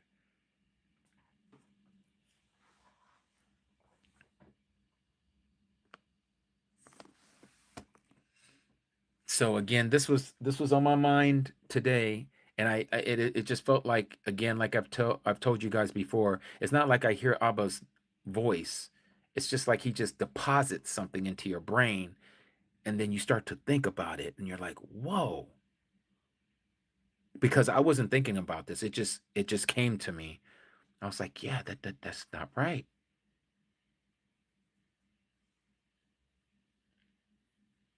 Well, I mean, this is flat in itself. Okay, so I'm not using a globe. This way we can see all the continents of the earth and how it's divided. Each one of those lines is an hour. Okay, it's an hour represented all across the earth. All right.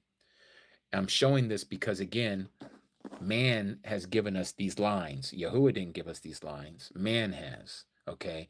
We're just supposed to be using the sun as it rises to let us know when the day begins. They gave us this fake international date line and say everything on the right of this line is the day before, and everything on the left of this line is a day I should say a day advanced. Okay. So if we're Monday here like it is now, everybody over there in Australia, in the far east of Asia, they're all saying they're in Tuesday.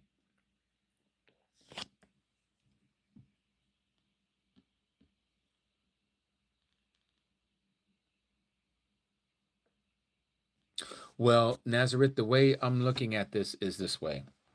So let's think of it this way. Jerusalem is here. Okay. When the sun rises in Jerusalem, it's the Sabbath. Okay. We're not going to use any pagan days. We're just going to call it for what it is. It's the Sabbath. The sun rises here. All right. And as the sun continues to travel west and it's rising from the east for everyone who's seeing it, then the United States now is in the Sabbath as the sun is rising. Okay. And then once it gets over here, it's coming back around. And now these people are entering into the Sabbath. Once the sun gets back to rising up over the horizon in the east in Jerusalem, we are now in another day. So the first day of the week now starts when the sun rises in Jerusalem. Once it reaches here, now we're in the first day of the week. Okay? And then once it comes around here, now they're in the first day of the week. And then once the sun gets back here to Jerusalem, now we're entering into the second day of the week. Yes, they're behind us. They're not in front of us. Man says that they're in front of us because of this international dateline. And since Australia and New Zealand are right here, this is what's causing this mess up and confusion. Okay? So all I'm saying to you all is this. For those of you who are in Australia and New Zealand, you guys are not in front of us. You're behind us. You're still waiting when that sun comes up. I mean, you guys are in the Shabbat right now. You're in the Shabbat right now, what you guys call Tuesday. You're in the Shabbat right now.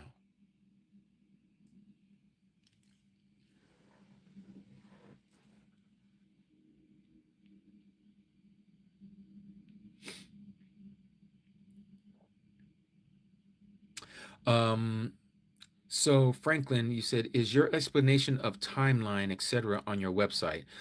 Franklin, what timeline are you talking about? What I'm sharing right now? If this is what you're talking about, no, I'm just now sharing this with you all. This is what I was saying earlier when I came on. I was like, there's something I needed to tell you guys, and I couldn't remember, and it came back to me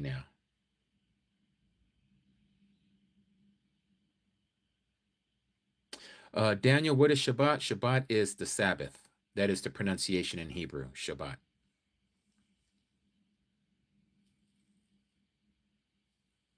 You're very welcome, Franklin.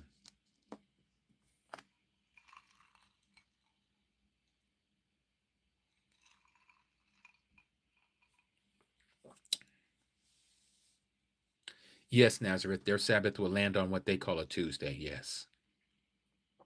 Yes.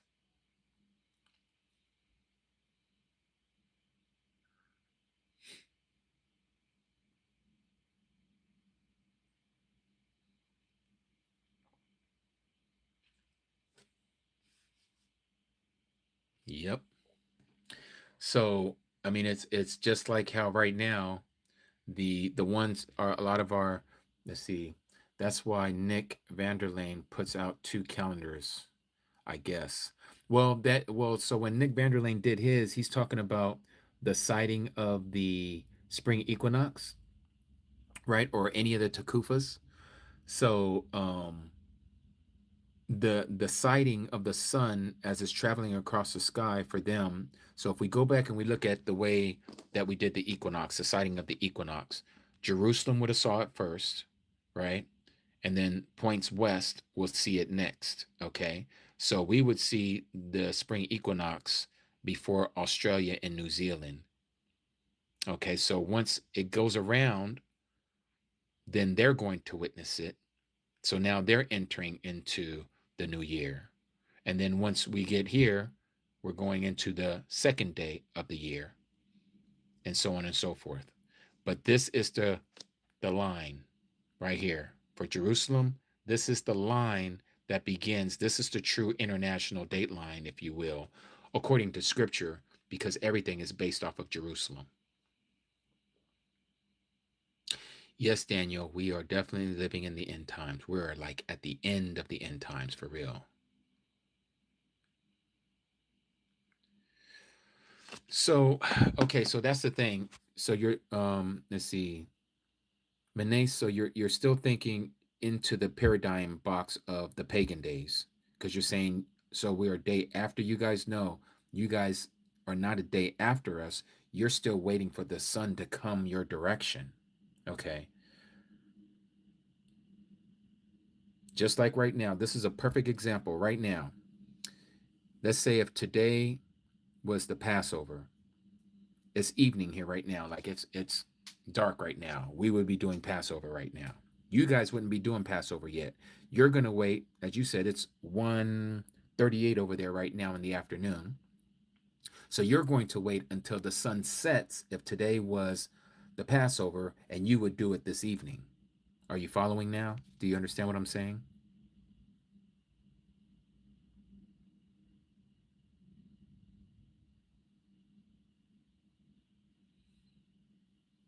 So it's not that you're a day behind. We can't look at it with the pagan dates. That's what's causing the confusion.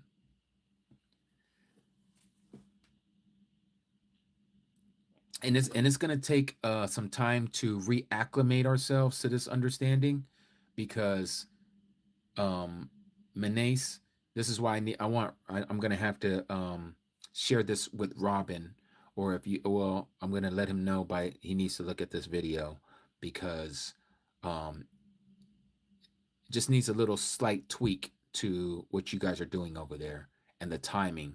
Okay, because the timing, you guys are at literally almost at the end of Jerusalem's day, when they're getting ready to go into another day. You guys would be just getting your day going, because once the sun leaves your area, and they're in darkness over here in Jerusalem, once it leaves your area, they're going to start seeing the sunrise, and they're getting ready to enter into another day. And so while they're in that new day, all of us are still following up. We're following behind Jerusalem.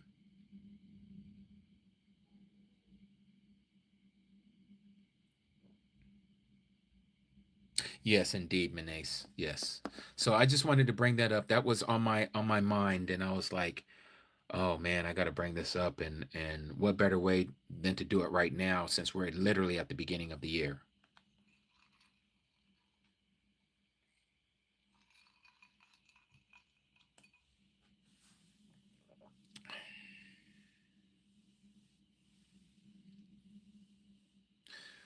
Daniel Phillips, are you a Bible expert?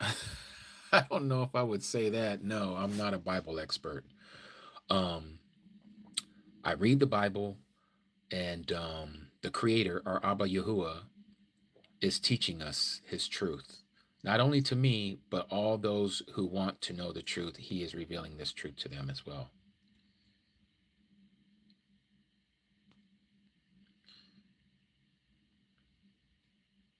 Joanna, you say your brain is in a daze right now. Okay, so Shalom, Akodi Elizabeth. Sunrise pagan Tuesday morning to sunrise pagan Wednesday morning is what I understood. Yes, pretty much. That's exactly what it would be, Elizabeth. Yes. You're very welcome, Menace. All praises to Abba Yahuwah.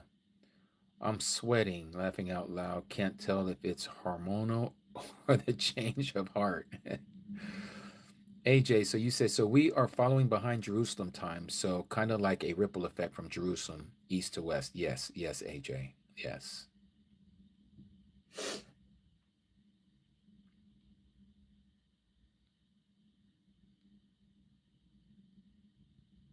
Okay, Joanna. Beautiful, beautiful. Yes, Fanny. All praises to Abba Yahuwah. Jimmy, are we to use a flat map to determine where Jerusalem is located? It changes to northeast for me in Illinois. Okay, so let me go to the flat map, the flat Earth map. So let me put in flat Earth map.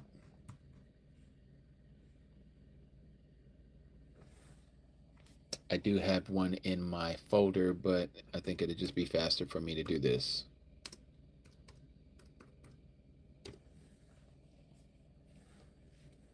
All right, let's use what is a great one here? Okay, this is a nice one. This is 16 by 1600. So that's going to be very detailed. Okay. Voila. All right. So yes, for us, Aki, I think you're bringing us to another new truth of understanding. Because I remember I was saying, you know what? Let us face towards the east. But if we're looking at it from a flat Earth map, which we know is correct, here is. Let me blow this up. Mike, I think you're onto something, my friend. Okay. So no matter exactly where we are here in the United States, United Snakes, here is YaHUsHa. It would be right here. Okay. So if we was to make a line, like you say, it would be northeast. Yes, that's for everybody here in the snakes. We would all be facing northeast. So that's what I'm going to start doing, facing northeast. To that top for that Ak, Mike. So we have to face that way? Northeast, yep, that way, yep. Mm-hmm. So for all of us in the United Snakes of America, we're going to start facing northeast towards YaHUsHa.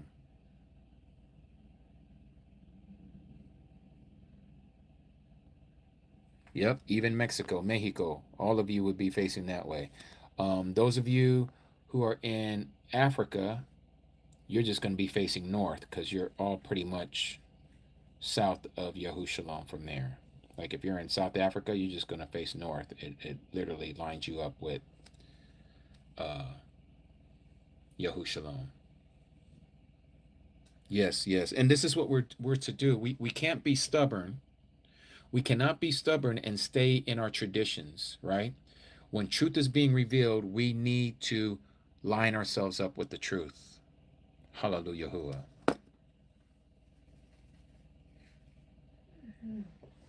Yes, Lupe. That's what I always say when I say United Snakes. That's what I'm talking about. United Snakes of America. I live in the snake of Nevada. Lupe, you live in the snake of California.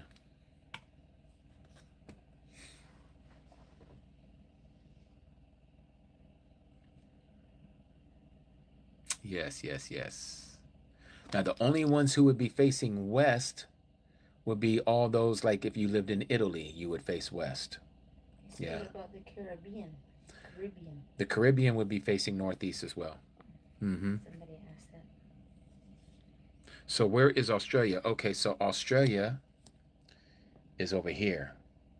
So Australia would be facing northwest.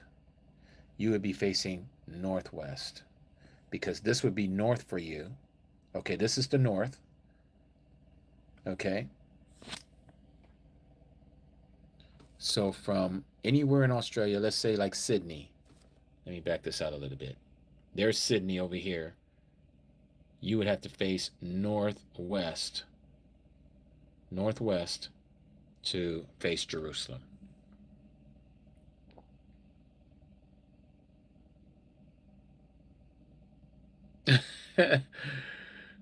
Chosen daughter, you said that you're happy that your prayer corner faces northeast. Yafa.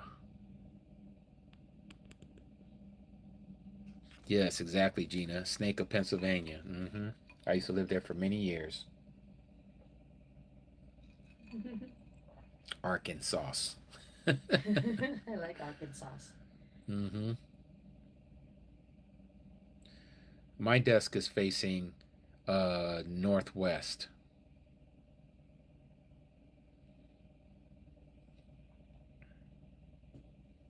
So I'll be facing the other corner over that way, dear. Mm-hmm. Yes. Mm-hmm. Aki Al, you around? I don't see you over here, Aki.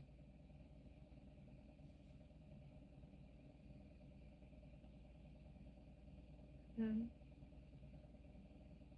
Shalom, Cody. Lupe. Mm-hmm. Mm-hmm. There you is. Yes. Yes. Council Tucky for me. Okay.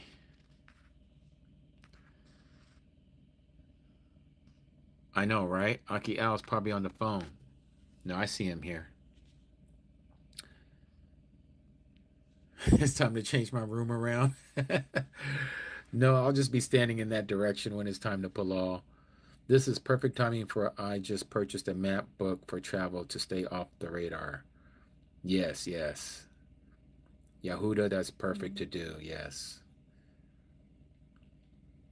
I would suggest also, speaking of maps, get you a Rand McNally map for those of you who live in the United States.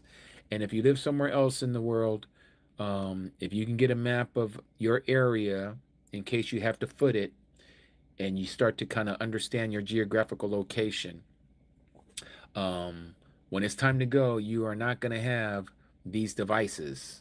Okay, these devices you won't have. So get you a map. If you live here in the United States of America, where did I put my map, dear? Is that it right there? Is this it? I don't know. Is it? It looks Yes. like it. Let me show them. Let me show them that.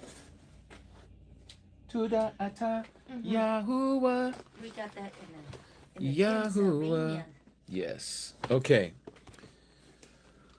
So here's my hard copy of a map. Rand McNally, right? The reason why I want this is because if I have to foot it to our location, I will know how to get there by having this map. Okay. Let me take you to this. Okay, here it is. This is the map. So this is the map of the great old United Snakes of these Americas. Okay. And this is going to be very crucial to have if you have to start footing it, because you'll be able to make out geographical points, especially here on the West Coast, when it has to deal with mountains and mountain peaks. So I'm going to give an example here. Okay, so here we are. This is, let's say if I was trying to find my way to Phoenix. So here's Las Vegas, okay, where I live. And then here is Phoenix. It's kind of split up by the perforated coil here. But let's say if I had to walk and I want to stay off the beaten path, I don't want to take the highways, but I can tell by where I need to travel, even if that means I have to cross the Colorado River, by knowing certain landmarks as I see them, I will know how to stay off the beaten path so I am not going to run into any authorities and find my way. All right, however long it may take, as if I was traveling to Goodyear or Litchfield, which would be right about here. But it's great to have one of these because, again, you're not going to always have GPS. You ain't going to be able to put in your coordinates and say, "Oh yeah, I'm trying to get over here," and then all of a sudden Zoink, zonk. you don't have no access because you didn't take the mark. And they're saying, "Well, I'm sorry, but you're not your phone is not going to work unless you take the mark." And believe me, that's what's getting ready to happen. You're going to be literally ostracized from the system because you're not part of the system unless you become part of the system.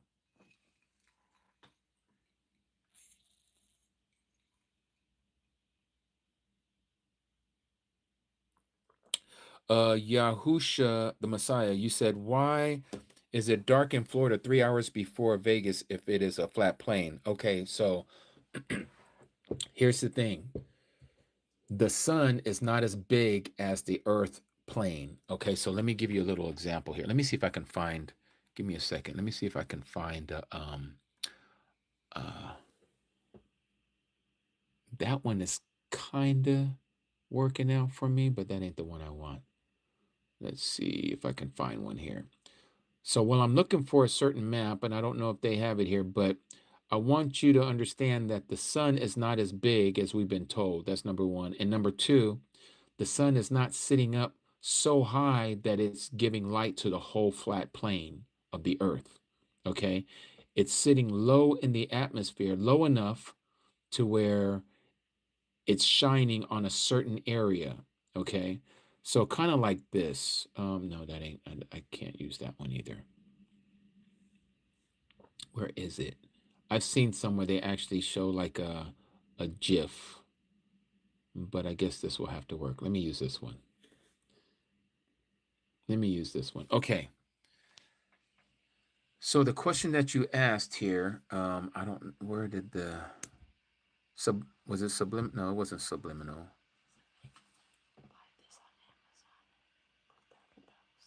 What about it, baby? Somebody can, they were wondering where you can buy it. Oh yes, you can get the same book that I showed you of the map for $30 on Amazon. Um, okay, there it is. YaHUsHa, the Messiah. Okay, YaHUsHa the Messiah. So let me explain to you. So here it is. This is a model of kind of what it would be like, right? So here's the sun, but the sun is not so high that it lights up the whole flat earth, the flat plane. It's hitting a certain area of the earth, okay, because it's not sitting very high in the firmament. In fact, using trigonometry, um, the guesses that I've seen of those who've used trigonometry by studying the position of the sun from one location, point A to point B, you triangulate from the sun and the rays and how long it takes to travel over a time. It gives you the distance of the sun being about 3,400 miles, 3,400 miles above the Earth's surface. If it was any higher than that, then it would have a broader view of the earth and it would be able to shine more of the earth.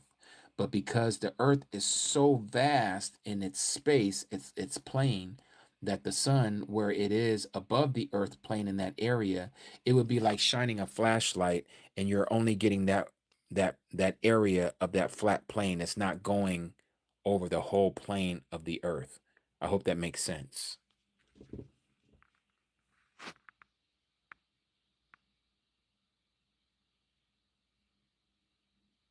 Franklin, this would be even if you're there on the British Isle. Okay.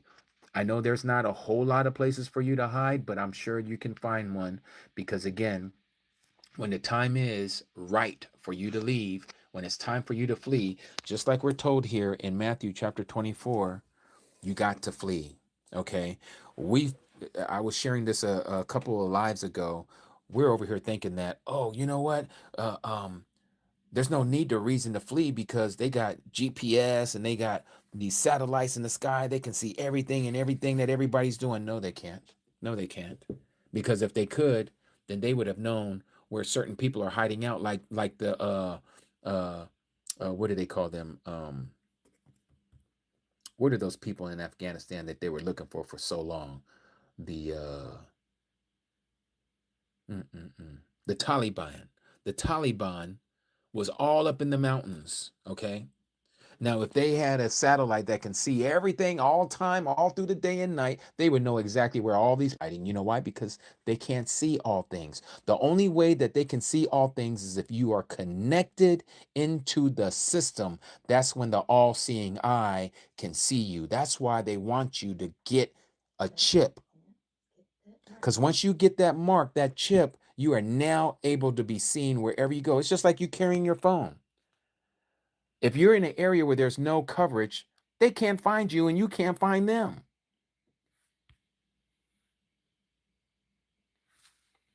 So, Matthew 24, notice it says here, the Messiah tells us,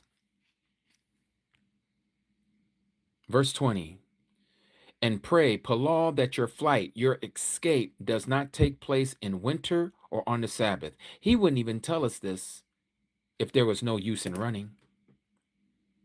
He wouldn't even tell us that. There would be no need to be praying that your escape is to be done, that you pray that your escape doesn't happen on a Sabbath or in winter, if they can see you. When that time comes, Priscilla, or let's see, Priscilla, Gilbert, let me just say Gilbert because I don't want to mess up your name. When that time comes, Gilbert, you're going to probably act out of instinct and you're going to flee to a certain direction, okay? That instinct is probably going to save you. So I can't tell you where to go. Nobody knows where they're going to go. Now, there is this very popular teaching that's going on right now about the second Exodus, okay? Ronald from Truth Unedited, he's very big on this second Exodus. Him and I differ on this, and I'm going to tell you why we differ on this. Okay, number one, we're not told anywhere in Scripture that we're going to be gathered in a second Exodus. Nowhere. Okay, and if you want to show me one, please put it in the comments and we'll go there. And I'll show you how that passage is not talking about a second Exodus. Okay, every passage that a person has brought up to say that this means the second Exodus is not the second Exodus. I'm going to tell you why. Because we're already in the second Exodus, if you want to call it the second Exodus. We're in the wilderness right now. Okay, so with that being said, there is not going to be no grouping of people. The only people who are going to escape the troubles that are about to come upon this earth is the 144,000. That is written. Okay, and we know that all of us are not going to be one of these 144,000. We know this. Who they are, I have no idea. Only YaHUsHa knows. They're alive right now as I'm speaking. You might be one of those people. I can't say that you're not, but we know that not all of us that are hearing my voice right now is one of the 144,000. Now, with that being said, from that point, I can show you page after page, chapter after chapter, verse after verse, that the Great Tribulation is an open season on those of us who know this truth. I can show you in the book of Daniel, what we just read here in Matthew chapter 24. What does he say here in Matthew chapter 24? Verse 9. Then they shall deliver you up to affliction and what? Kill you. And you shall be hated by all nations for my name's sake. Does that sound like you're getting taken somewhere? No, because Satan is going to try us. He's going to test us. He's going to put out all the stops now on the children of YaHUsHa, native born and those who have been grafted in. Same thing that we're told in Revelation chapter 13. Let me show you this one. Revelation chapter 13. What does it say about the anti-Messiah? What is he going to do to us? Verse 7, chapter 13. And it was given to him, the anti-Messiah, to fight with the set-apart ones. Who's the set-apart ones? These are the people that are keeping the commandments. These are the people who know the Mashiach. What else does it say here? He fights with us. He makes war with us. And he overcomes us. And the authority was given to him over every tribe, every language, and every nation. You see this? So when I hear people like Ronald from Truth Unedited talking about that there is this second Exodus that's going to happen, and like his latest one where he says, oh, if you're trying to escape out of Babylon, you're doing it on your own. YaHUsHa is the one who's going to gather us up. Yes, that's true. I agree with him 100%. YaHUsHa is the one who's going to gather us up. But he is not going to gather us up, all of us up, because we got to go through something. Daniel says the same thing. Let every word be established by 2 or 3 witnesses. I'm not going to sugarcoat what it's telling us here. Notice what it says here in verse 31. And strong ones shall arise from him, that is from the false Messiah, the anti-Messiah, and they shall profane the set-apart place. This is that third temple where it should not be erected, okay, that it talks about in 2 Thessalonians chapter 2. The stronghold, and shall take away that which is continual, and set up the abomination that lays waste. What is this abomination that lays waste? The set-apart place. And by flatteries he, the anti-Messiah, shall profane those who do wrong against the agreement. So he is going to trick them even more. But the people, listen to this, but the people who know their Alua Alahim, those who know YaHUsHa, shall be strong, and they shall act. Act how? They're going to do strong and great things. What's going to happen? Greater works than these shall you do, said the Messiah. Greater works than these shall you do. That's it right there. And those of the people who have insight, that's you and me, those of you who are listening to this channel, the whole reason why I'm doing this and why I feel that Abba Yahuwah is allowing this to all transpire is because he is preparing you and me who has understanding to give understanding to the others who don't know during this time of the great tribulation.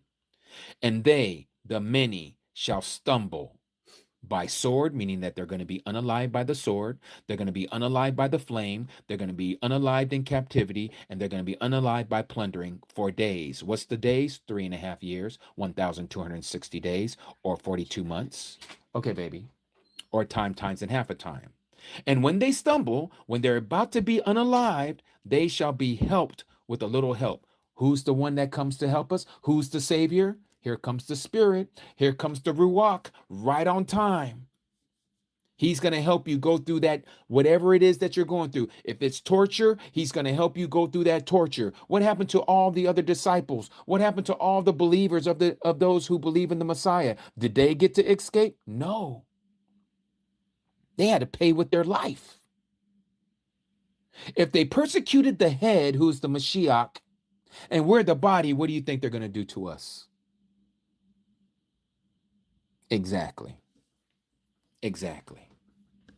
And so it goes on and says this, and when they stumble, they shall be helped, a little help, but many shall join them by lies, by flatteries. These are people who we believe that they're one of us, but they're not one of us. They're infiltrators.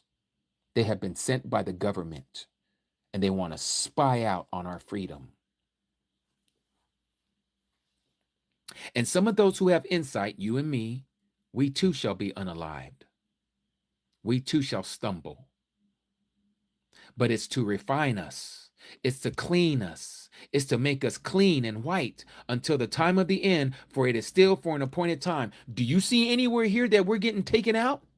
Do you see anywhere where we're going to be gathered up into a second Exodus? No. No. Let every word be established by 2 or 3 witnesses. And I'm just showing you 2. I can take you to Revelation. It says the same thing. Let me show you. Revelation chapter 12 and chapter 5. In fact, let's go here. Chapter 6. What does it say about the 5th seal? Who are these people that are getting taken out? These are people that believe in the word. And when he opened the 5th seal, I saw under the slaughter place the beings, the souls of those who have been slain.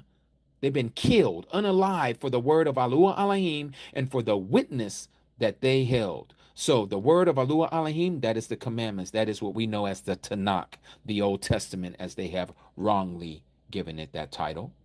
And then it says, and then we also held the witness. What is that witness? The testimony of the Messiah.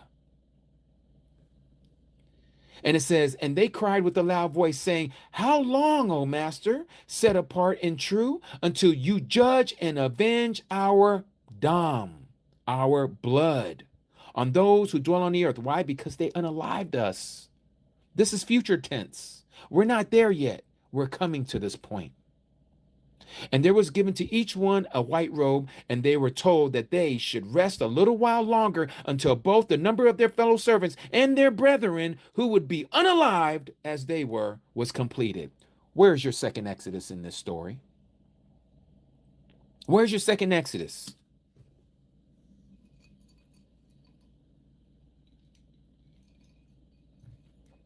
There is no second Exodus at this point. Why? Because we are already in it. We're in the wilderness right now. We're in the wilderness right now. I'll show you another one. I'll show you a 4th witness. That was the 3rd. I'm going to show you a 4th witness. Let's go to Revelation chapter 12.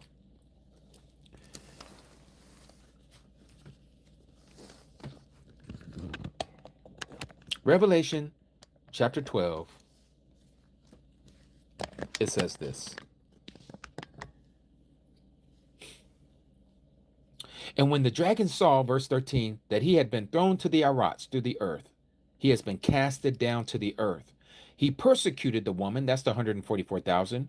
He persecuted them What do you mean persecuted them? He is speaking against us, whoever the 144,000 is. I don't know if it's us. I wouldn't be so boastful, to think that I'm one of the 144,000. As far as I'm concerned, I'm not one of the 144,000. I was telling one of the ox, I said, you know what? In my mind, my mentality is I'm not one of the 144. My mindset is I'm going to have to flee. Now, if I don't have to flee and Yahuwah comes and gathers me up, whoo, hallelujah, Yahuwah. Hallelujah, Yahuwah. I became one of the first fruits. But if I'm not one of the 144,000 households, I'm not one of the first fruits. My mindset is already set that when I see certain things happening, when I see the abomination of desolation that was spoken of by the Nabi Daniel, the prophet Daniel, I know it's time to flee. When they erect that third temple, I know it is no more time for me to sit around and wait for them to start doing their false offerings and slaughterings by these people who call themselves Jews and they are not. I'm gone. I'm fleeing. I'm out of here. I'm leaving everything that I know. If that means I have to leave my dogs behind, so be it. If that means I have to leave my family behind, so be it. I got to flee. Because if you wait another moment, that martial law is going to kick in and they're going to have everything surrounded. They're going to have checkpoints everywhere and you are going to be stuck.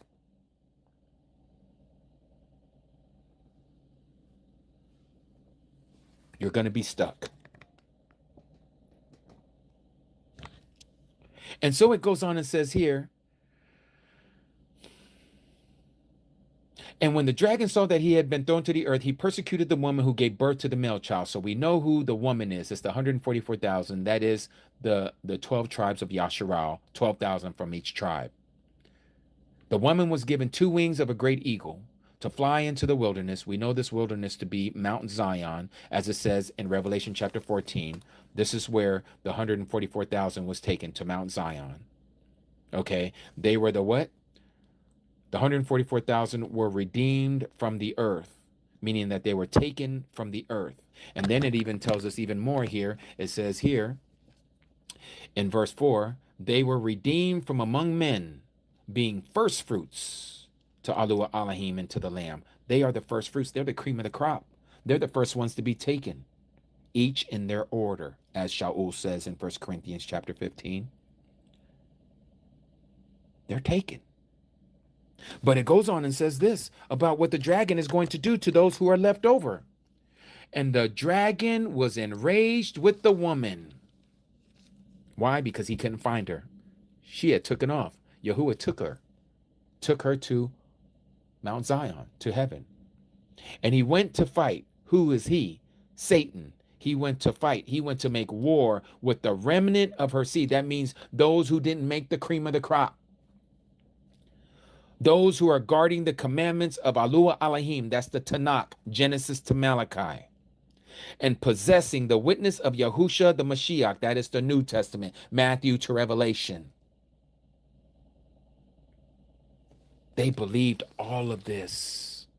They didn't say they were just a New Testament church. They didn't say that the law was done away with.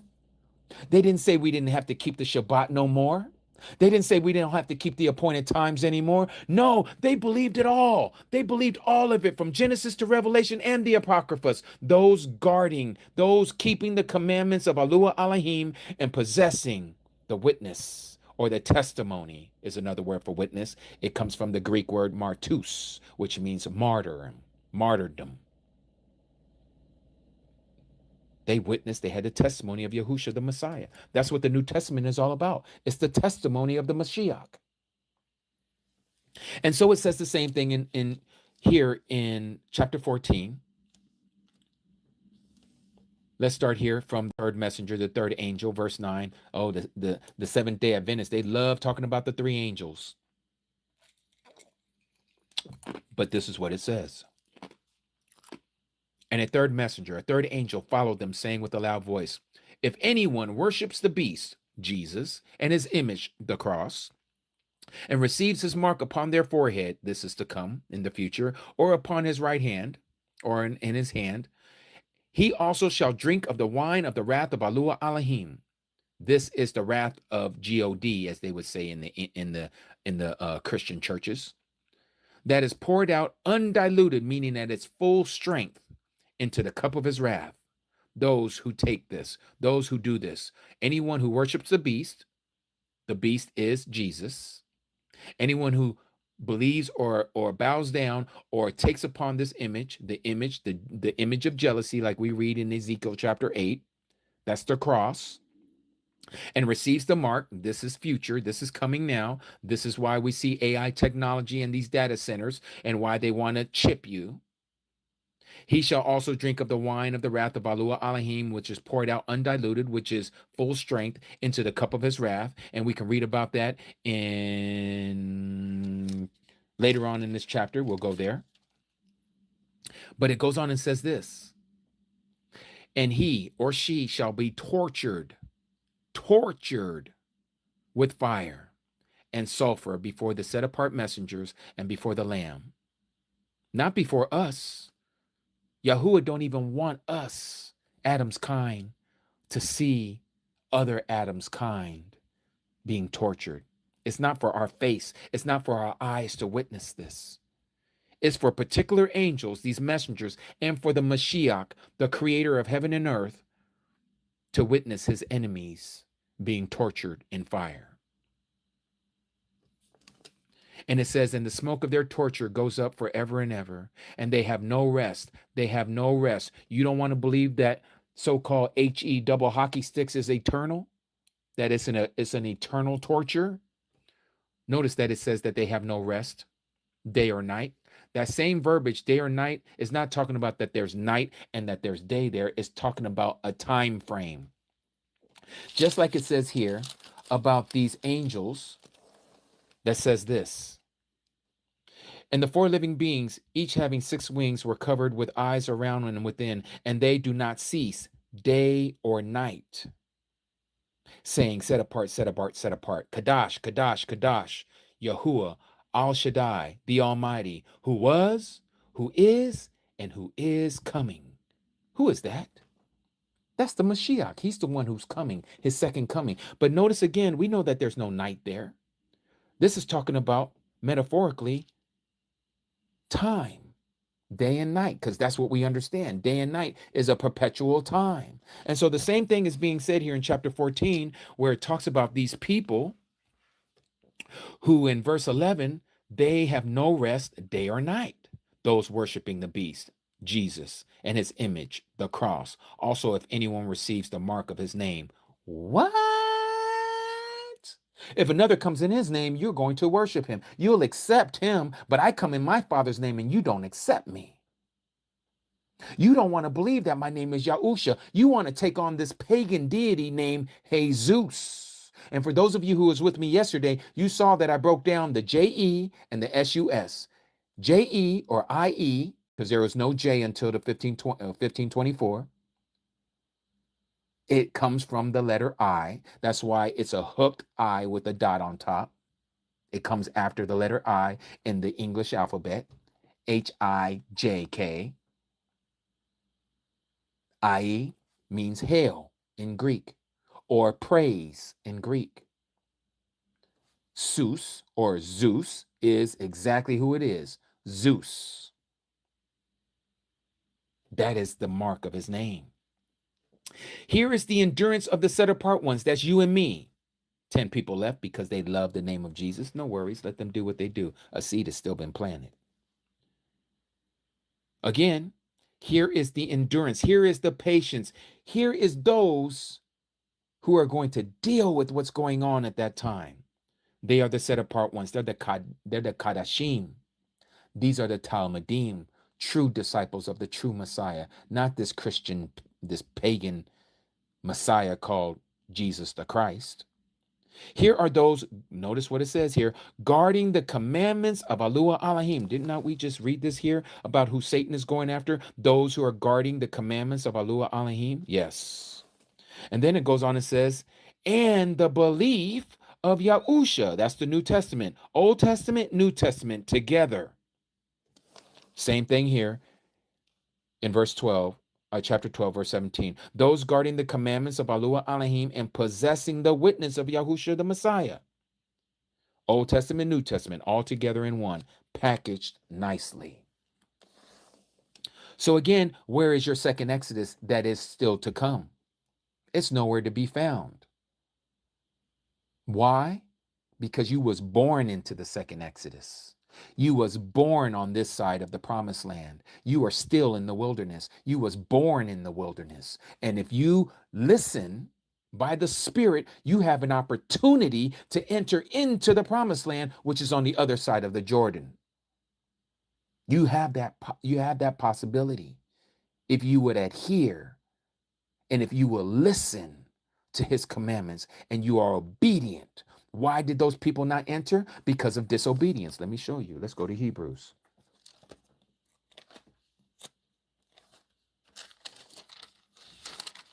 What does it say here in Hebrews chapter 4?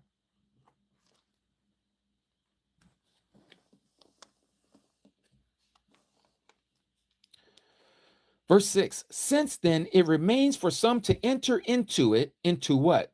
Into the kingdom. And those who formerly received the Basora, the great news, you may call it the pagan word gospel, did not enter in because of what? Because of what? Disobedience. What did they disobey? The commandments. Just like what we read in Revelation chapter 12, verse 17 and Revelation chapter 14. You must keep the commandments and you must know the Messiah and what he has done for you. Turn that all the way down there. So when you go here, Revelation chapter 22, the very last chapter of the Bible that you say is the book for me, verse 14, it tells you exactly that you have to be doing the commandments so that you may have the right to enter in, to have the tree of life and to enter into the gates into New Jerusalem. But if you continue to believe that you don't have to keep the commandments, don't worry. Don't worry about not getting in because you have chosen not to get in.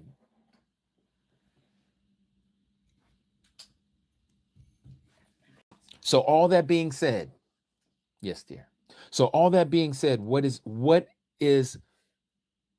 the I don't want to say the moral of the story because that just kind of gets, it's not what I'm trying to say.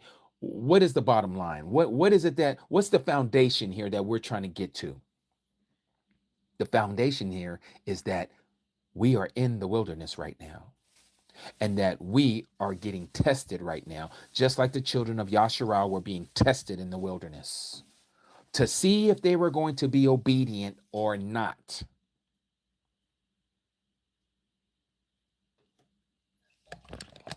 Do we understand this? Obedience is key. Obedience is key. Because if you're not obeying him, you're going to be tortured day and night. There is no end to that torture. Do you know why? Because Yahuwah created us and he's eternal.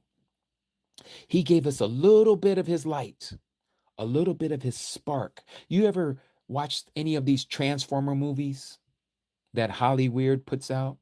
And they talk about this all spark. And they got this Optimus Prime and how he has the all spark in him.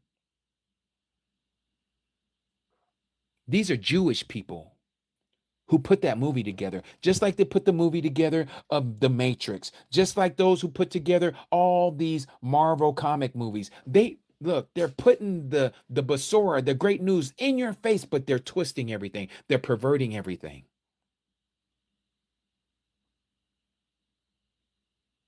They're doing this in your face. They're making a mockery of us. They got us entertaining ourselves, watching these movies on the so-called silver screen. They're literally telling you the truth, but they're masquerading it with all these different characters. They don't just blatantly say, this is YaHUsHa. This is the one who is going to remove all these people. That's Thanos in the comic book, the Marvel comic series. Thanos is supposed to be YaHUsHa. But they make Thanos look like he's the villain. He's not the villain. He's cleaning house. He's getting rid of everything that offends in the world. But they got you looking at Thanos, this Greek deity. That's where that word Thanos comes from. Thanos is a Greek deity. This is how they put all of this stuff in our face, and yet they're twisting it and perverting it, and they're getting us to believe these lies. Yes, BT. Yes.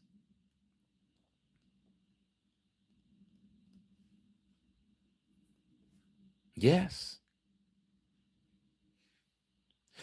Okay, so let's go to Ezekiel, Mr. Kane. This is perfect timing for this second Exodus passage, yeah? Let's go there. Ezekiel chapter 20. Because a lot of people like to use that passage to say, see, this is talking about the second Exodus. Let's look at this.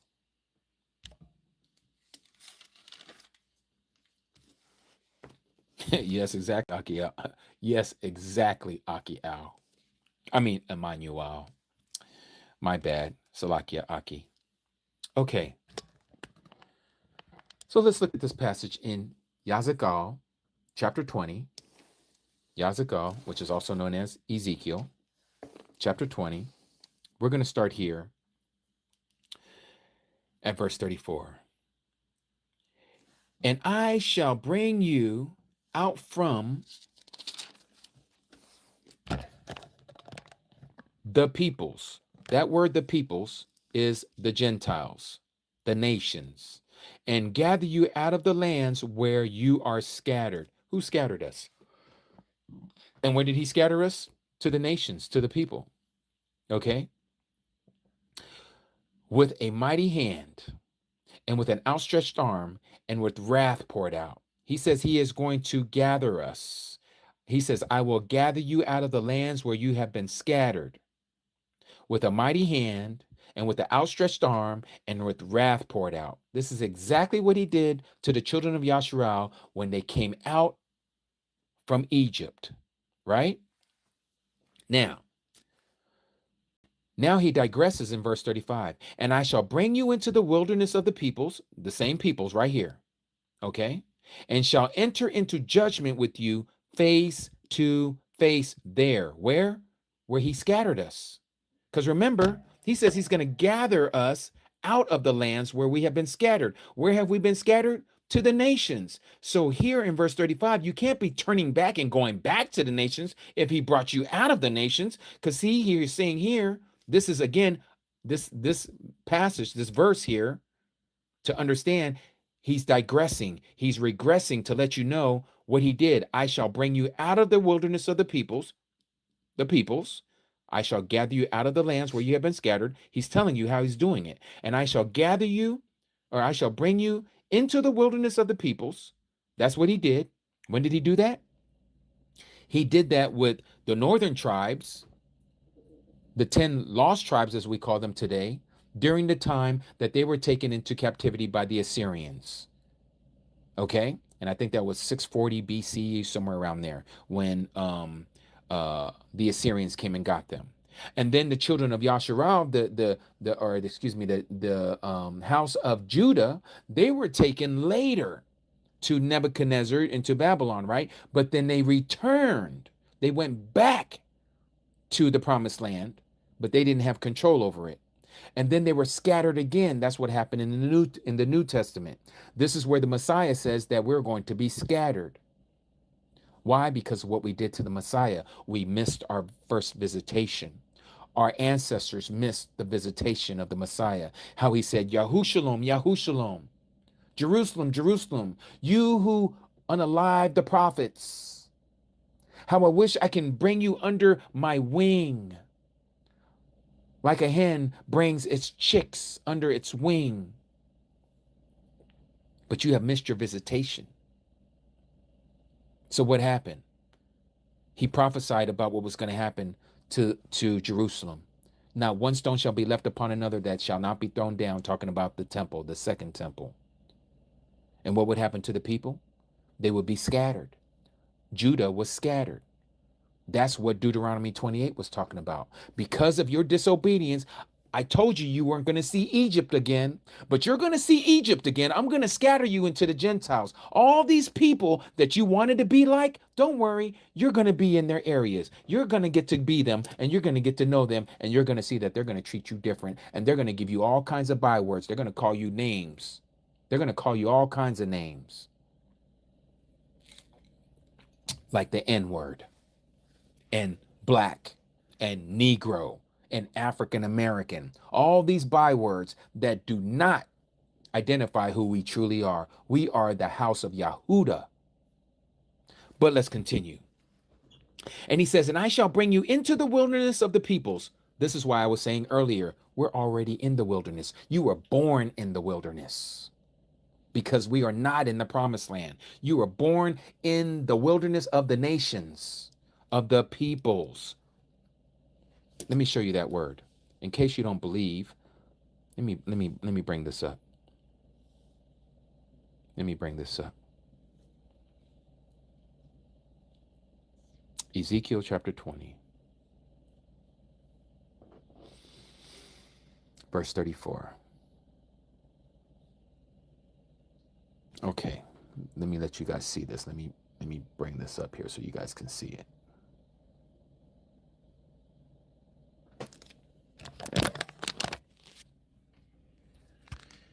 Verse 34. And I will bring you out from the people. You see that number right there? Let me mouse over it.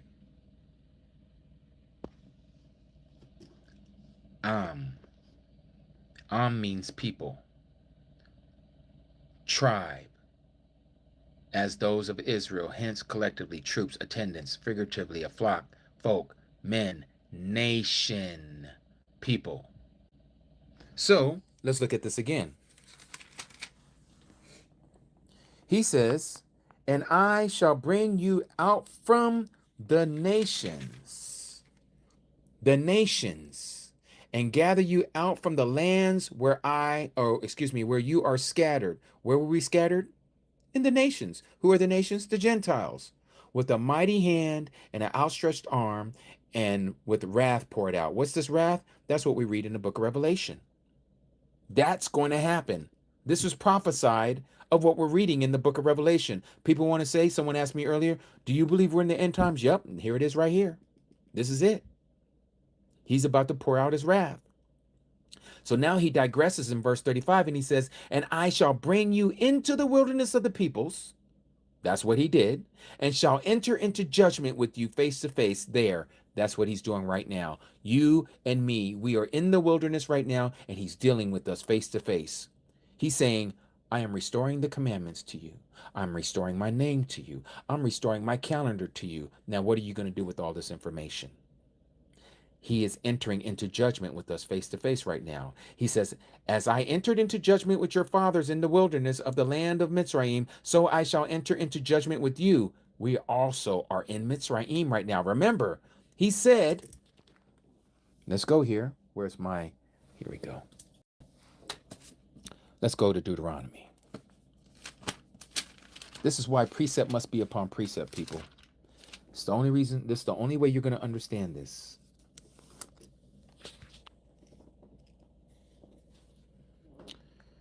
Let me back this out a little bit. Verse 68. And YaHUsHa shall bring you back to Mitzrayim in ships, by way of which I said to you, you are never to see it again. And there you shall be sold to your enemies.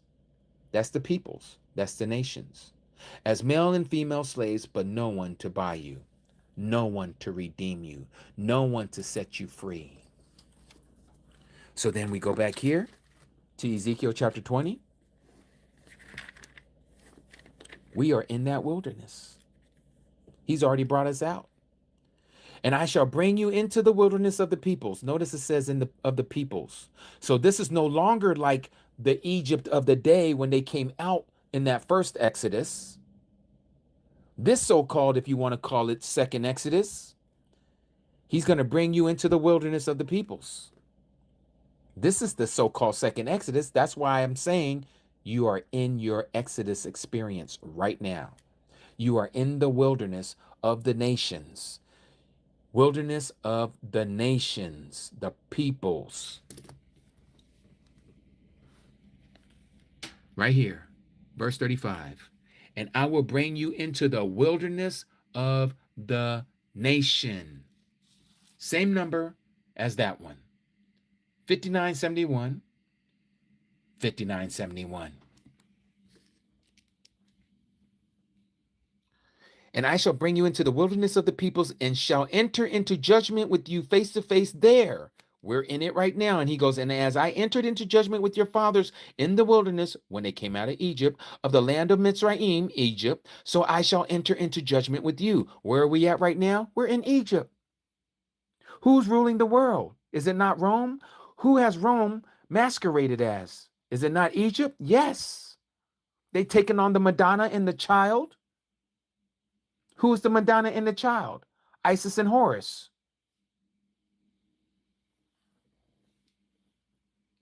And I shall make you pass under the rod. He's going to test us and shall bring you into the bond of the agreement that was made with our people back at Mount Sinai. He says, if you do this, I will do this. This is my portion, my copy, and here's your copy. The 2 tablets of stone has my copy and your copy as the people.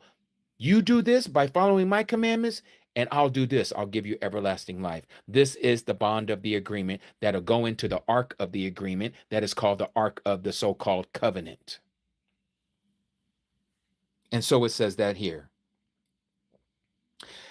And I shall make you pass under the rod. That's the test to see if you're going to line up with the bond of the agreement, the contract, the marriage vows. And what is he going to do? He is going to purge the rebels who don't want to follow the commandments, who don't want to follow the feast days, who don't want to keep the Shabbat, who don't want to know his name, who don't want to know the calendar, who don't want to do anything that he has told us to do. He is going to purge the rebels from among you and those who transgress against me. That is called sin.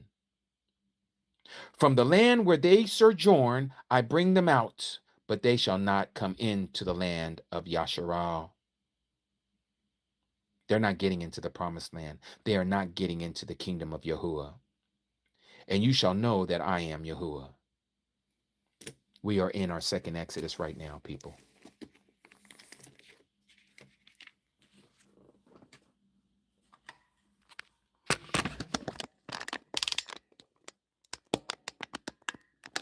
We are in our second Exodus right now. And this is why I'm telling all of you. If you're listening to somebody like Ronald, and he's not the only one who's saying this. I too used to believe it until my eyes were open to this passage in Ezekiel chapter 20. We are in our wilderness experience right now. I'll give you another witness. Matthew chapter 4. And YaHUsHa was led up by the Ruach into the wilderness to be tried, tested by the devil.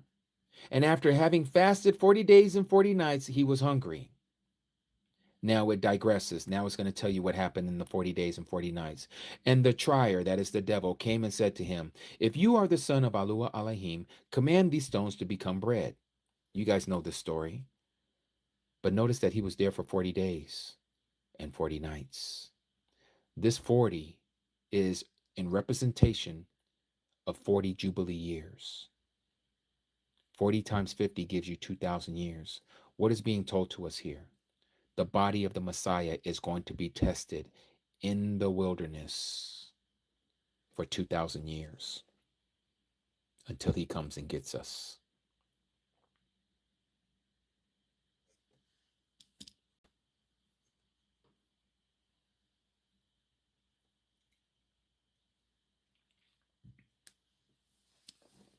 We are in the wilderness. And until we recognize this, we're not going to be saved from what we have been taught in Christianity.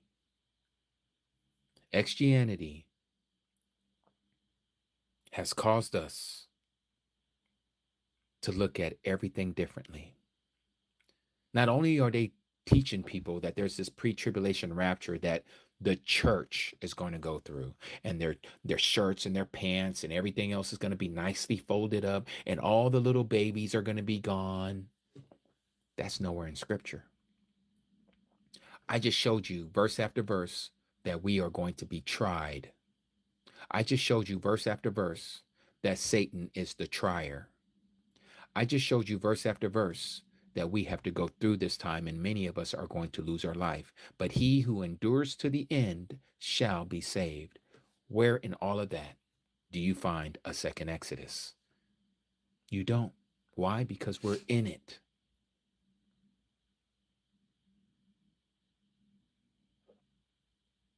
You're very welcome, Mr. Kane. You're very welcome. And this is why I've shared this before, and I'm going to reiterate it again. Notice here the Messiah, this is the beginning of his ministry, he was tested for 40 days in the wilderness. And we know his ministry was for 3.5 years. In the book of Acts, chapter 1, remember number 40.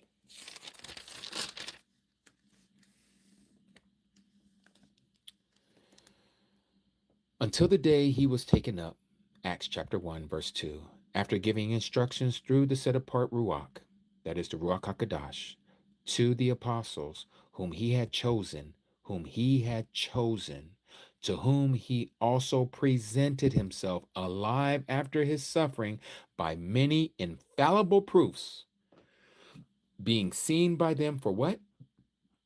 40 days. This is at the end of his ministry, speaking concerning the kingdom of Yahuwah Elohim. What do you think the odds are that the beginning of his ministry, you would see that he was going to be tested for 40 days? And then there's a gap of 3.5 years, and then you see 40 days again after his resurrection. What are we being told here? Let me tell you. I told you about the first 40. The first 40 was telling us that we're going to be tempted. We're going to be tested.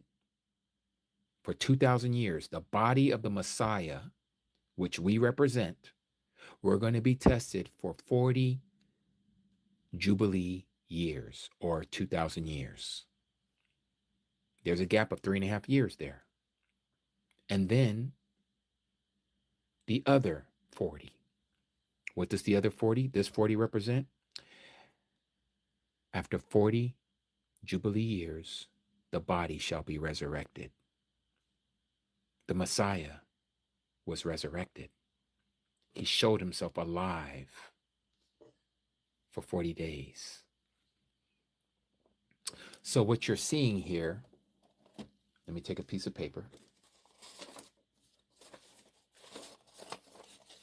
Let me get my little notepad here.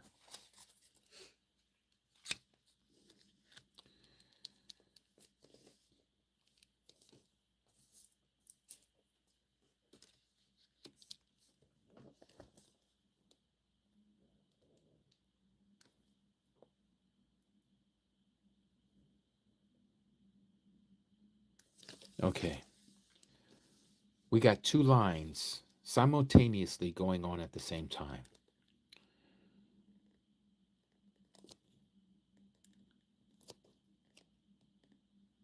"40 Jubilees,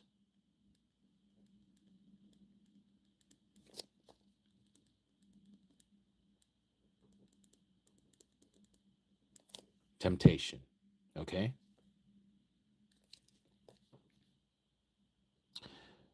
40 Jubilees,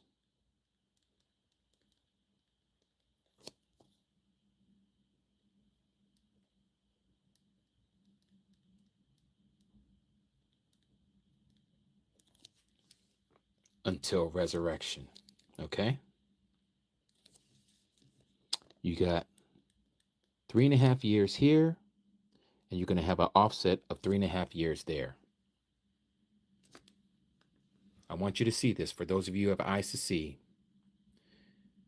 this 3.5-year period was the ministry of our Messiah, YaHUsHa. This 3.5 year here is going to be the ministry of Shaitan on the earth, called the Great Tribulation. Do you see it?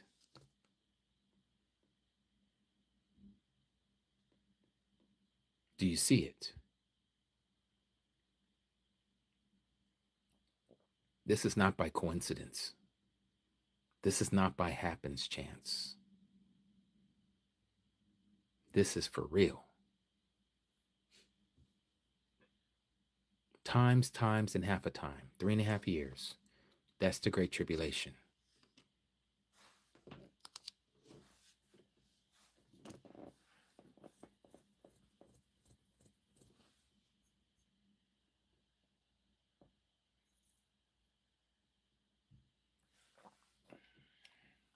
We are living in a very exciting time, Mishpachah.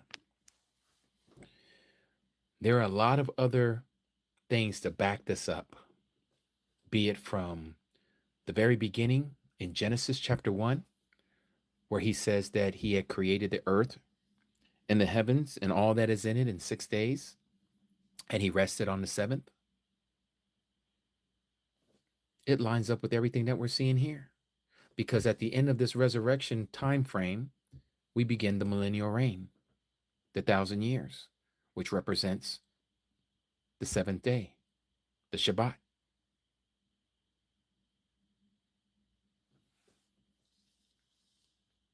So again, this is not by accident. We are in the wilderness. We are in the wilderness.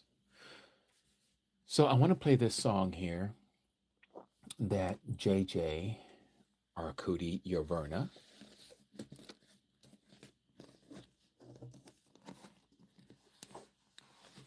Judah Yaffa, it's so wonderful for you to be here.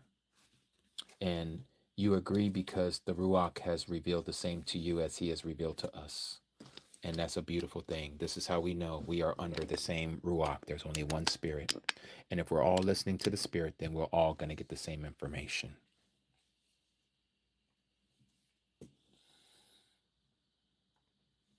Okay, let me go here and see in the inbox. Yoverna, there we go. Okay, let's check out this song. Where is my volume here? Is there a volume here?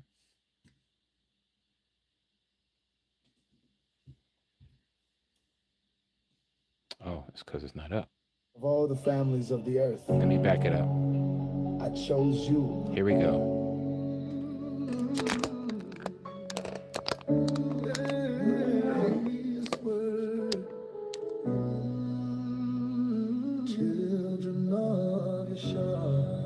If any of you have any questions, please let me know. I'll answer it after we get done with this song. I chose you. And because you are mine, I will not let you walk uncorrected. You wear my name, so I will purge to restore. Hear this word I have spoken. Children of YaHUsHa, hear me well. Out of all the nations walking, only you I knew and not well. You broke my bread, my laws, my ways. You turned aside to transgress.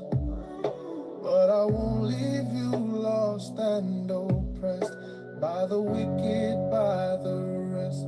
Because you are mine, I will not let you slide. I correct who I love, and I purge what's fire inside. You bear my esteem, so you will be refined. I will judge you as my own, because you are are mine. I will bring you out from the people, gather you from lands afar. With wrath and heat and judgment, I'll meet you where you are. I'll cause you to pass under the rock, bring you into the bread again.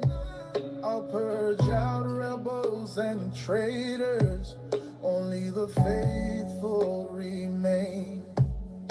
I'll sit as a refiner of silver, as a cleanser of my own. The offering of YaHUsHa and YaHUsHa shall rise like incense before my throne. Because you are mine, I will not let you slide.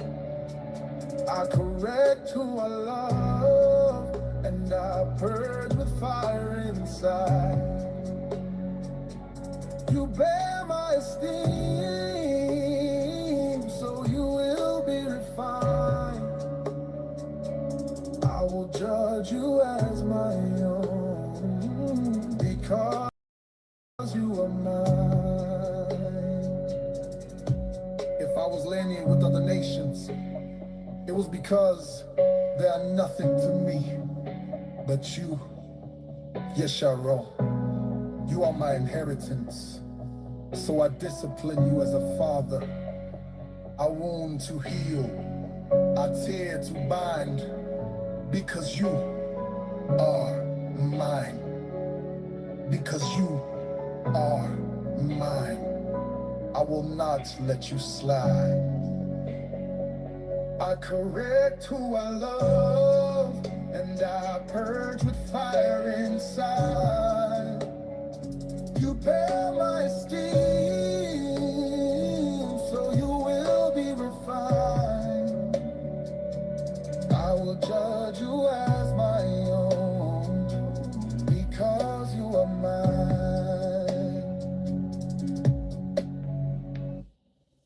Hallelujah. To the Ata for that. To the Ata Aki. I mean, Cody. To the Ata Cody Yaverna for sharing that with us. Beautiful song. Beautiful. I think Laura, you also had a song. I don't know if you sent it to me on my email. I think you did. Let me check. Anyone has any questions about what we went over about the second Exodus, about any of the feast days, about the calendar, anything that you're not understanding? If I know it, I will definitely share it with you. Do you have any questions? Where in the world? Where did it go? I don't even see it here. I must have closed it. I gotta open it up again.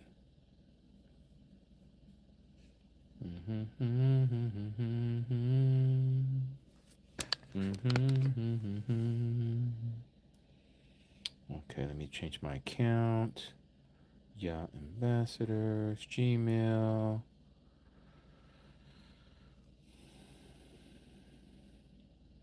No, it's Don. Don, you had sent me a song. Let me play this. Tudata Don. I don't know if you're still Don, are you here? I don't want to play it if Don is not here. Don, are you here, Cody?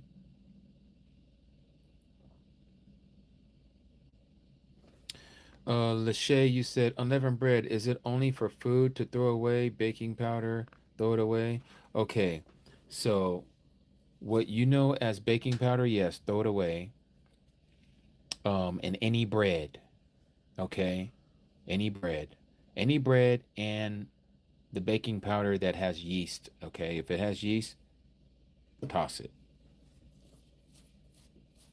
I don't know if Dawn is here. If she's not here, then I'll wait until next Shabbat. I don't think so. Let's see.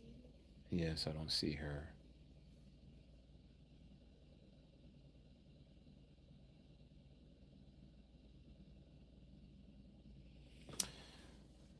Okay, let me give you guys an update about our Cody Carson. I don't know if Carson is listening tonight. Carson, if you are listening, Shabbat Shalom, Cody, our young Akot.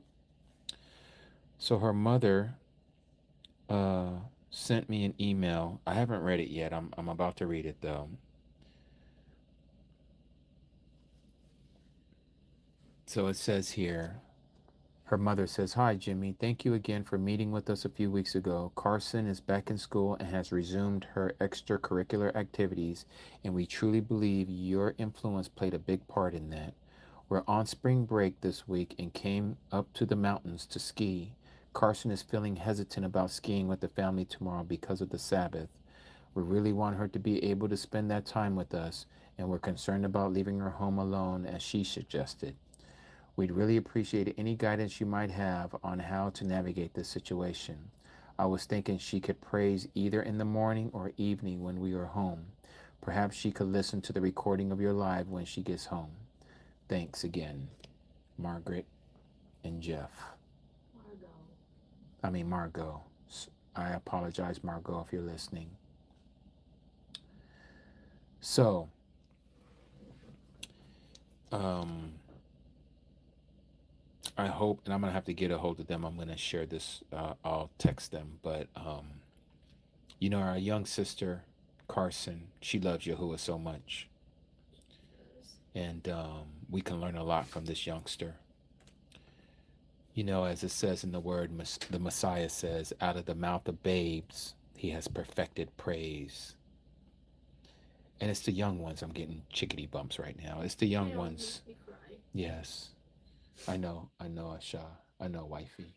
It is the young ones that seem to see what we don't see because we're so clouded with so much stuff that interferes in our Life. mind. Yeah, called life. And this young sister, this young Akut, she is so beautiful, so Yafa. If Margot, if you're listening, or if Jeff, or if you're listening, the parents of Carson, let her know that Sabbath is now on a Monday. I know she still has to go to school. Let her go to school. But she'll understand what else she needs to do after school. She'll spend her time with Abba Yahuwah, and please let her do so. The other 6 days, she should spend time with all of you, except for, like I was sharing with you all, speaking of Margot and her husband, Jeff. Let her spend her time in Palal. Let her pray to Abba Yahuwah so that she can learn from the Spirit how she is to balance her young life and how she is to conduct herself around you, around her siblings, and around her friends.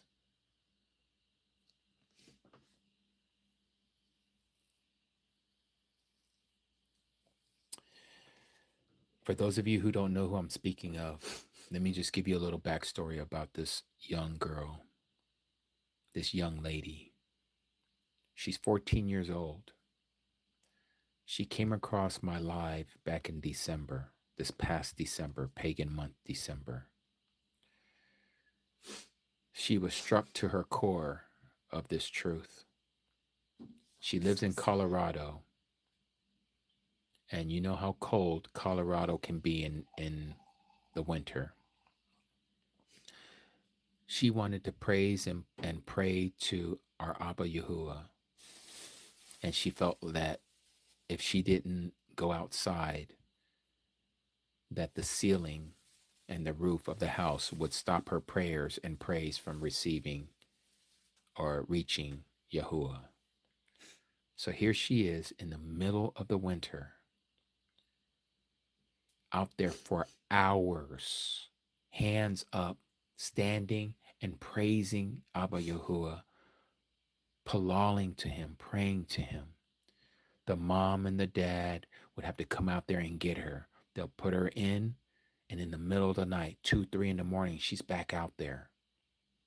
And they don't even know she's out there because they're sleeping. It got to the point that she was not eating properly because she was fasting so long because she wanted to hear from Yahuwah. She started neglecting other things in her life because she wanted to be close to Yahuwah, because she sees how evil and wicked this world is. She didn't want to have anything to do with even the school system because she sees what it's teaching her. Yes, Simone, she gave up everything.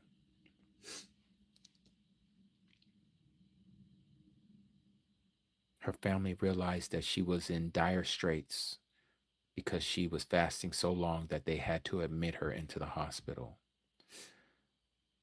Everybody that would come to her, the doctors and all the professionals that came to her to talk to her, she said, I am not going to listen to you unless you know about YaHUsHa. And they're like looking at her like, who's YaHUsHa?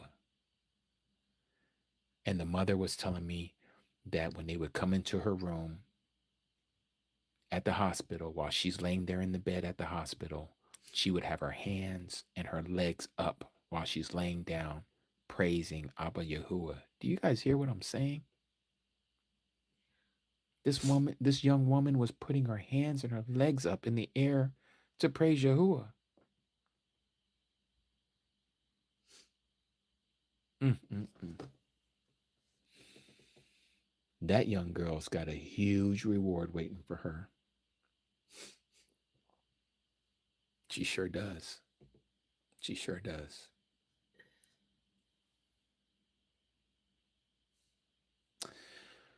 Okay, so we are coming up to the third hour, Mishpaka. I'm getting ready to get off. I got to eat, and we're getting ready to hit 9 o'clock here on the West Coast. I want to thank all of you for coming back. For those of you who were with me earlier in our earlier segment before I had to go and take care of this emergency. And unless something happens through the week, I will be back on what people call SUN Day or Sunday. And on Sunday, we will be going after to reach our brothers and sisters who are still in these paganistic religions, specifically Christianity, to hope to get them out of there, that they would come out of her. So I'll be back on Sundays. Same time, same place here on YouTube. And then we would go to TikTok after 3 hours usually. And that would be on Sundays. And then, of course, our Shabbat, like today, on a MON day. This is all our time before Abba YaHUsHa, just us. Christians that come in and listen, they're going to be hearing about what we believe on this Shabbat.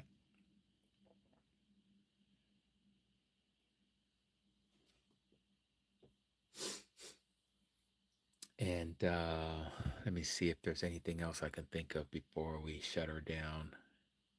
Anything, baby? For those of you who have been asking about a calendar bead, I know some of you have emailed me. I don't know if you're here tonight.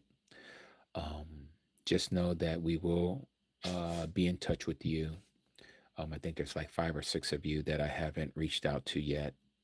But I will reach out to you and send over your request to my YaHUsHa, my wife, and she will fulfill your orders to send out the calendar beads. Just wanted to show a few of them that I have here. So I think I showed this one earlier today when we was talking about the calendar.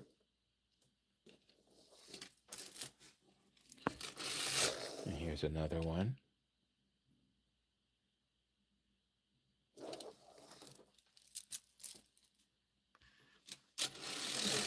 Orders too as well. And here's another one.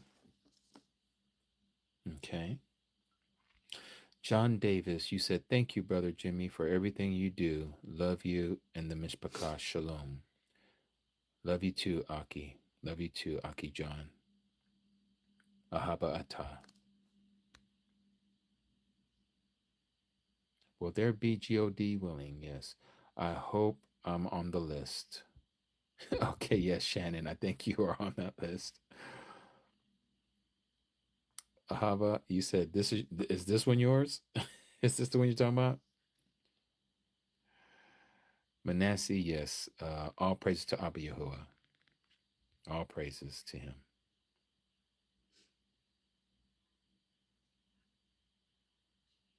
Catherine, Yahuwah Barak you, and Shabbat Shalom to you as well, Cody.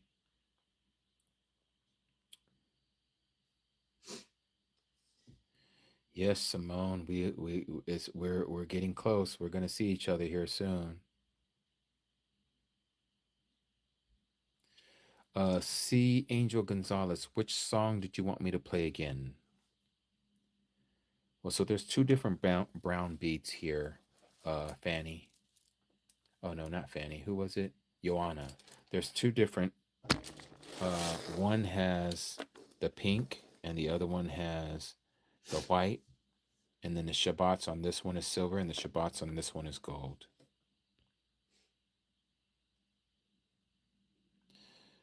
Zugio said the first one, oh my gosh, a cootie song, lovely colors. This is my one yom that I look forward to. Hallelujah, Huamanes. Is there pink and silver by chance? Pink and so this one's pink and silver here, Diane. Maybe she wants pink yoms and silver Shabbats. Oh, I don't know. Whatever requests that you guys have for any calendar beads, please let us know. And the colors.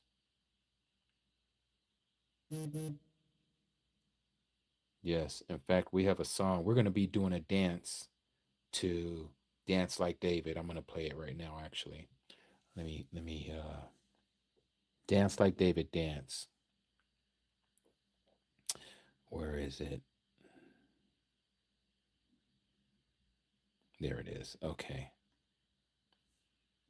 This is what we're going to close out with tonight.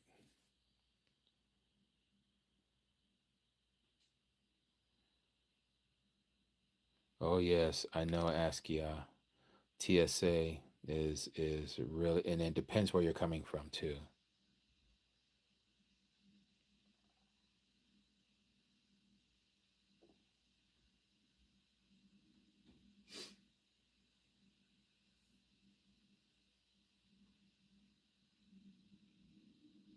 You're very welcome, Akodi Rebecca. Can I order a silver and gold and white? Yeah, Chosen's daughter, just hit me up in the email and let me know that, and we'll make it happen. Brian, Aki Brian, everything is going Yafa, beautiful. Yes, Zagio, you can get a T-shirt that we're gonna have. You just got to get a hold of a Cody Jackie C, and she will definitely fulfill your order.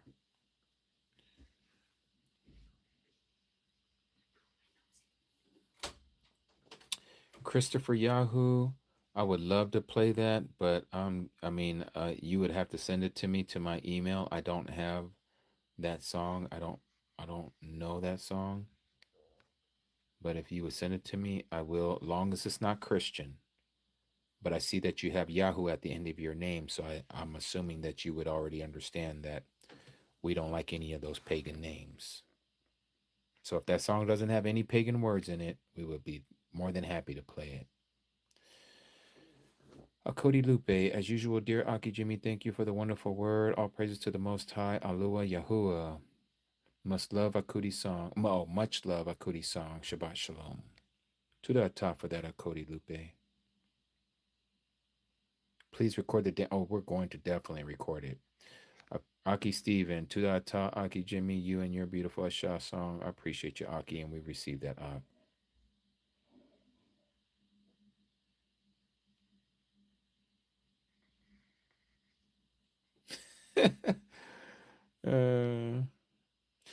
Yes, Brooke, I am.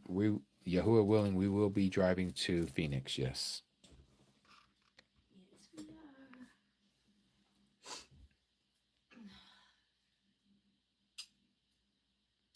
Franklin, you said, thank you so much for your teaching. I will be on next. Yahuwah willing. May Yahuwah Baruch you and all those listening. Shalom. Likewise, Aki Franklin, we appreciate you coming through, and we come on every weekend, and what we call Monday. So Sunday and Monday, depending where you are in the country. Local time, I will be here on those 2 days, 1 p.m. Pacific Standard Time, 2 p.m. Mountain, 3 p.m. Eastern, 3 p.m. Central, 4 p.m. Eastern.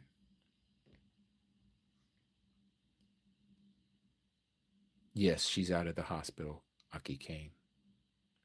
Cody Jackie, I didn't know you was here. I know you always say you listen in the background. So please, for those of you who want a Pesach t-shirt, you would have to get with our Cody Jackie C, Jackie123 here, the one that says I'm here. And for a nominal fee, she will send it out to you. Okay. All right. So with all that being said, may Yahuwah baruch you and keep you. May he continue to allow the light of his countenance to shine upon each and every last one of you and your mishpachah, your family. And may he continue to reveal himself to each and every last one of you by his Ruach HaKadosh, his set-apart spirit. And may we walk in the newness of life and keep his commandments to the best of our ability. My name is Og Jimmy, also known as Brother Jimmy. We are ambassadors of Yah. Until next time, Shabbat Shalom to all of you. And may we continue to keep one another in Palal, in prayer. Let us pray for one another, that our strength will be strong in the days that are coming. Shabbat Shalom, Mishpachah. Shabbat Shalom.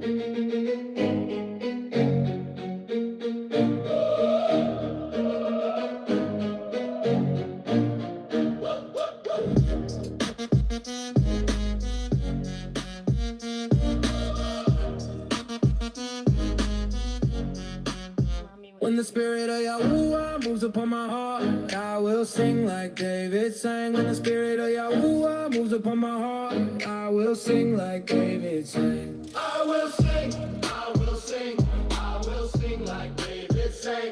I will sing, I will sing, I will sing like David sang. When the spirit of YaHUsHa moves upon my heart, I will dance like David danced. When the spirit of YaHUsHa moves upon my heart, I will dance like David danced. I will dance.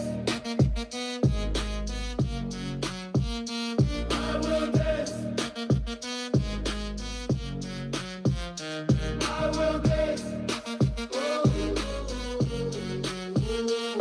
will dance.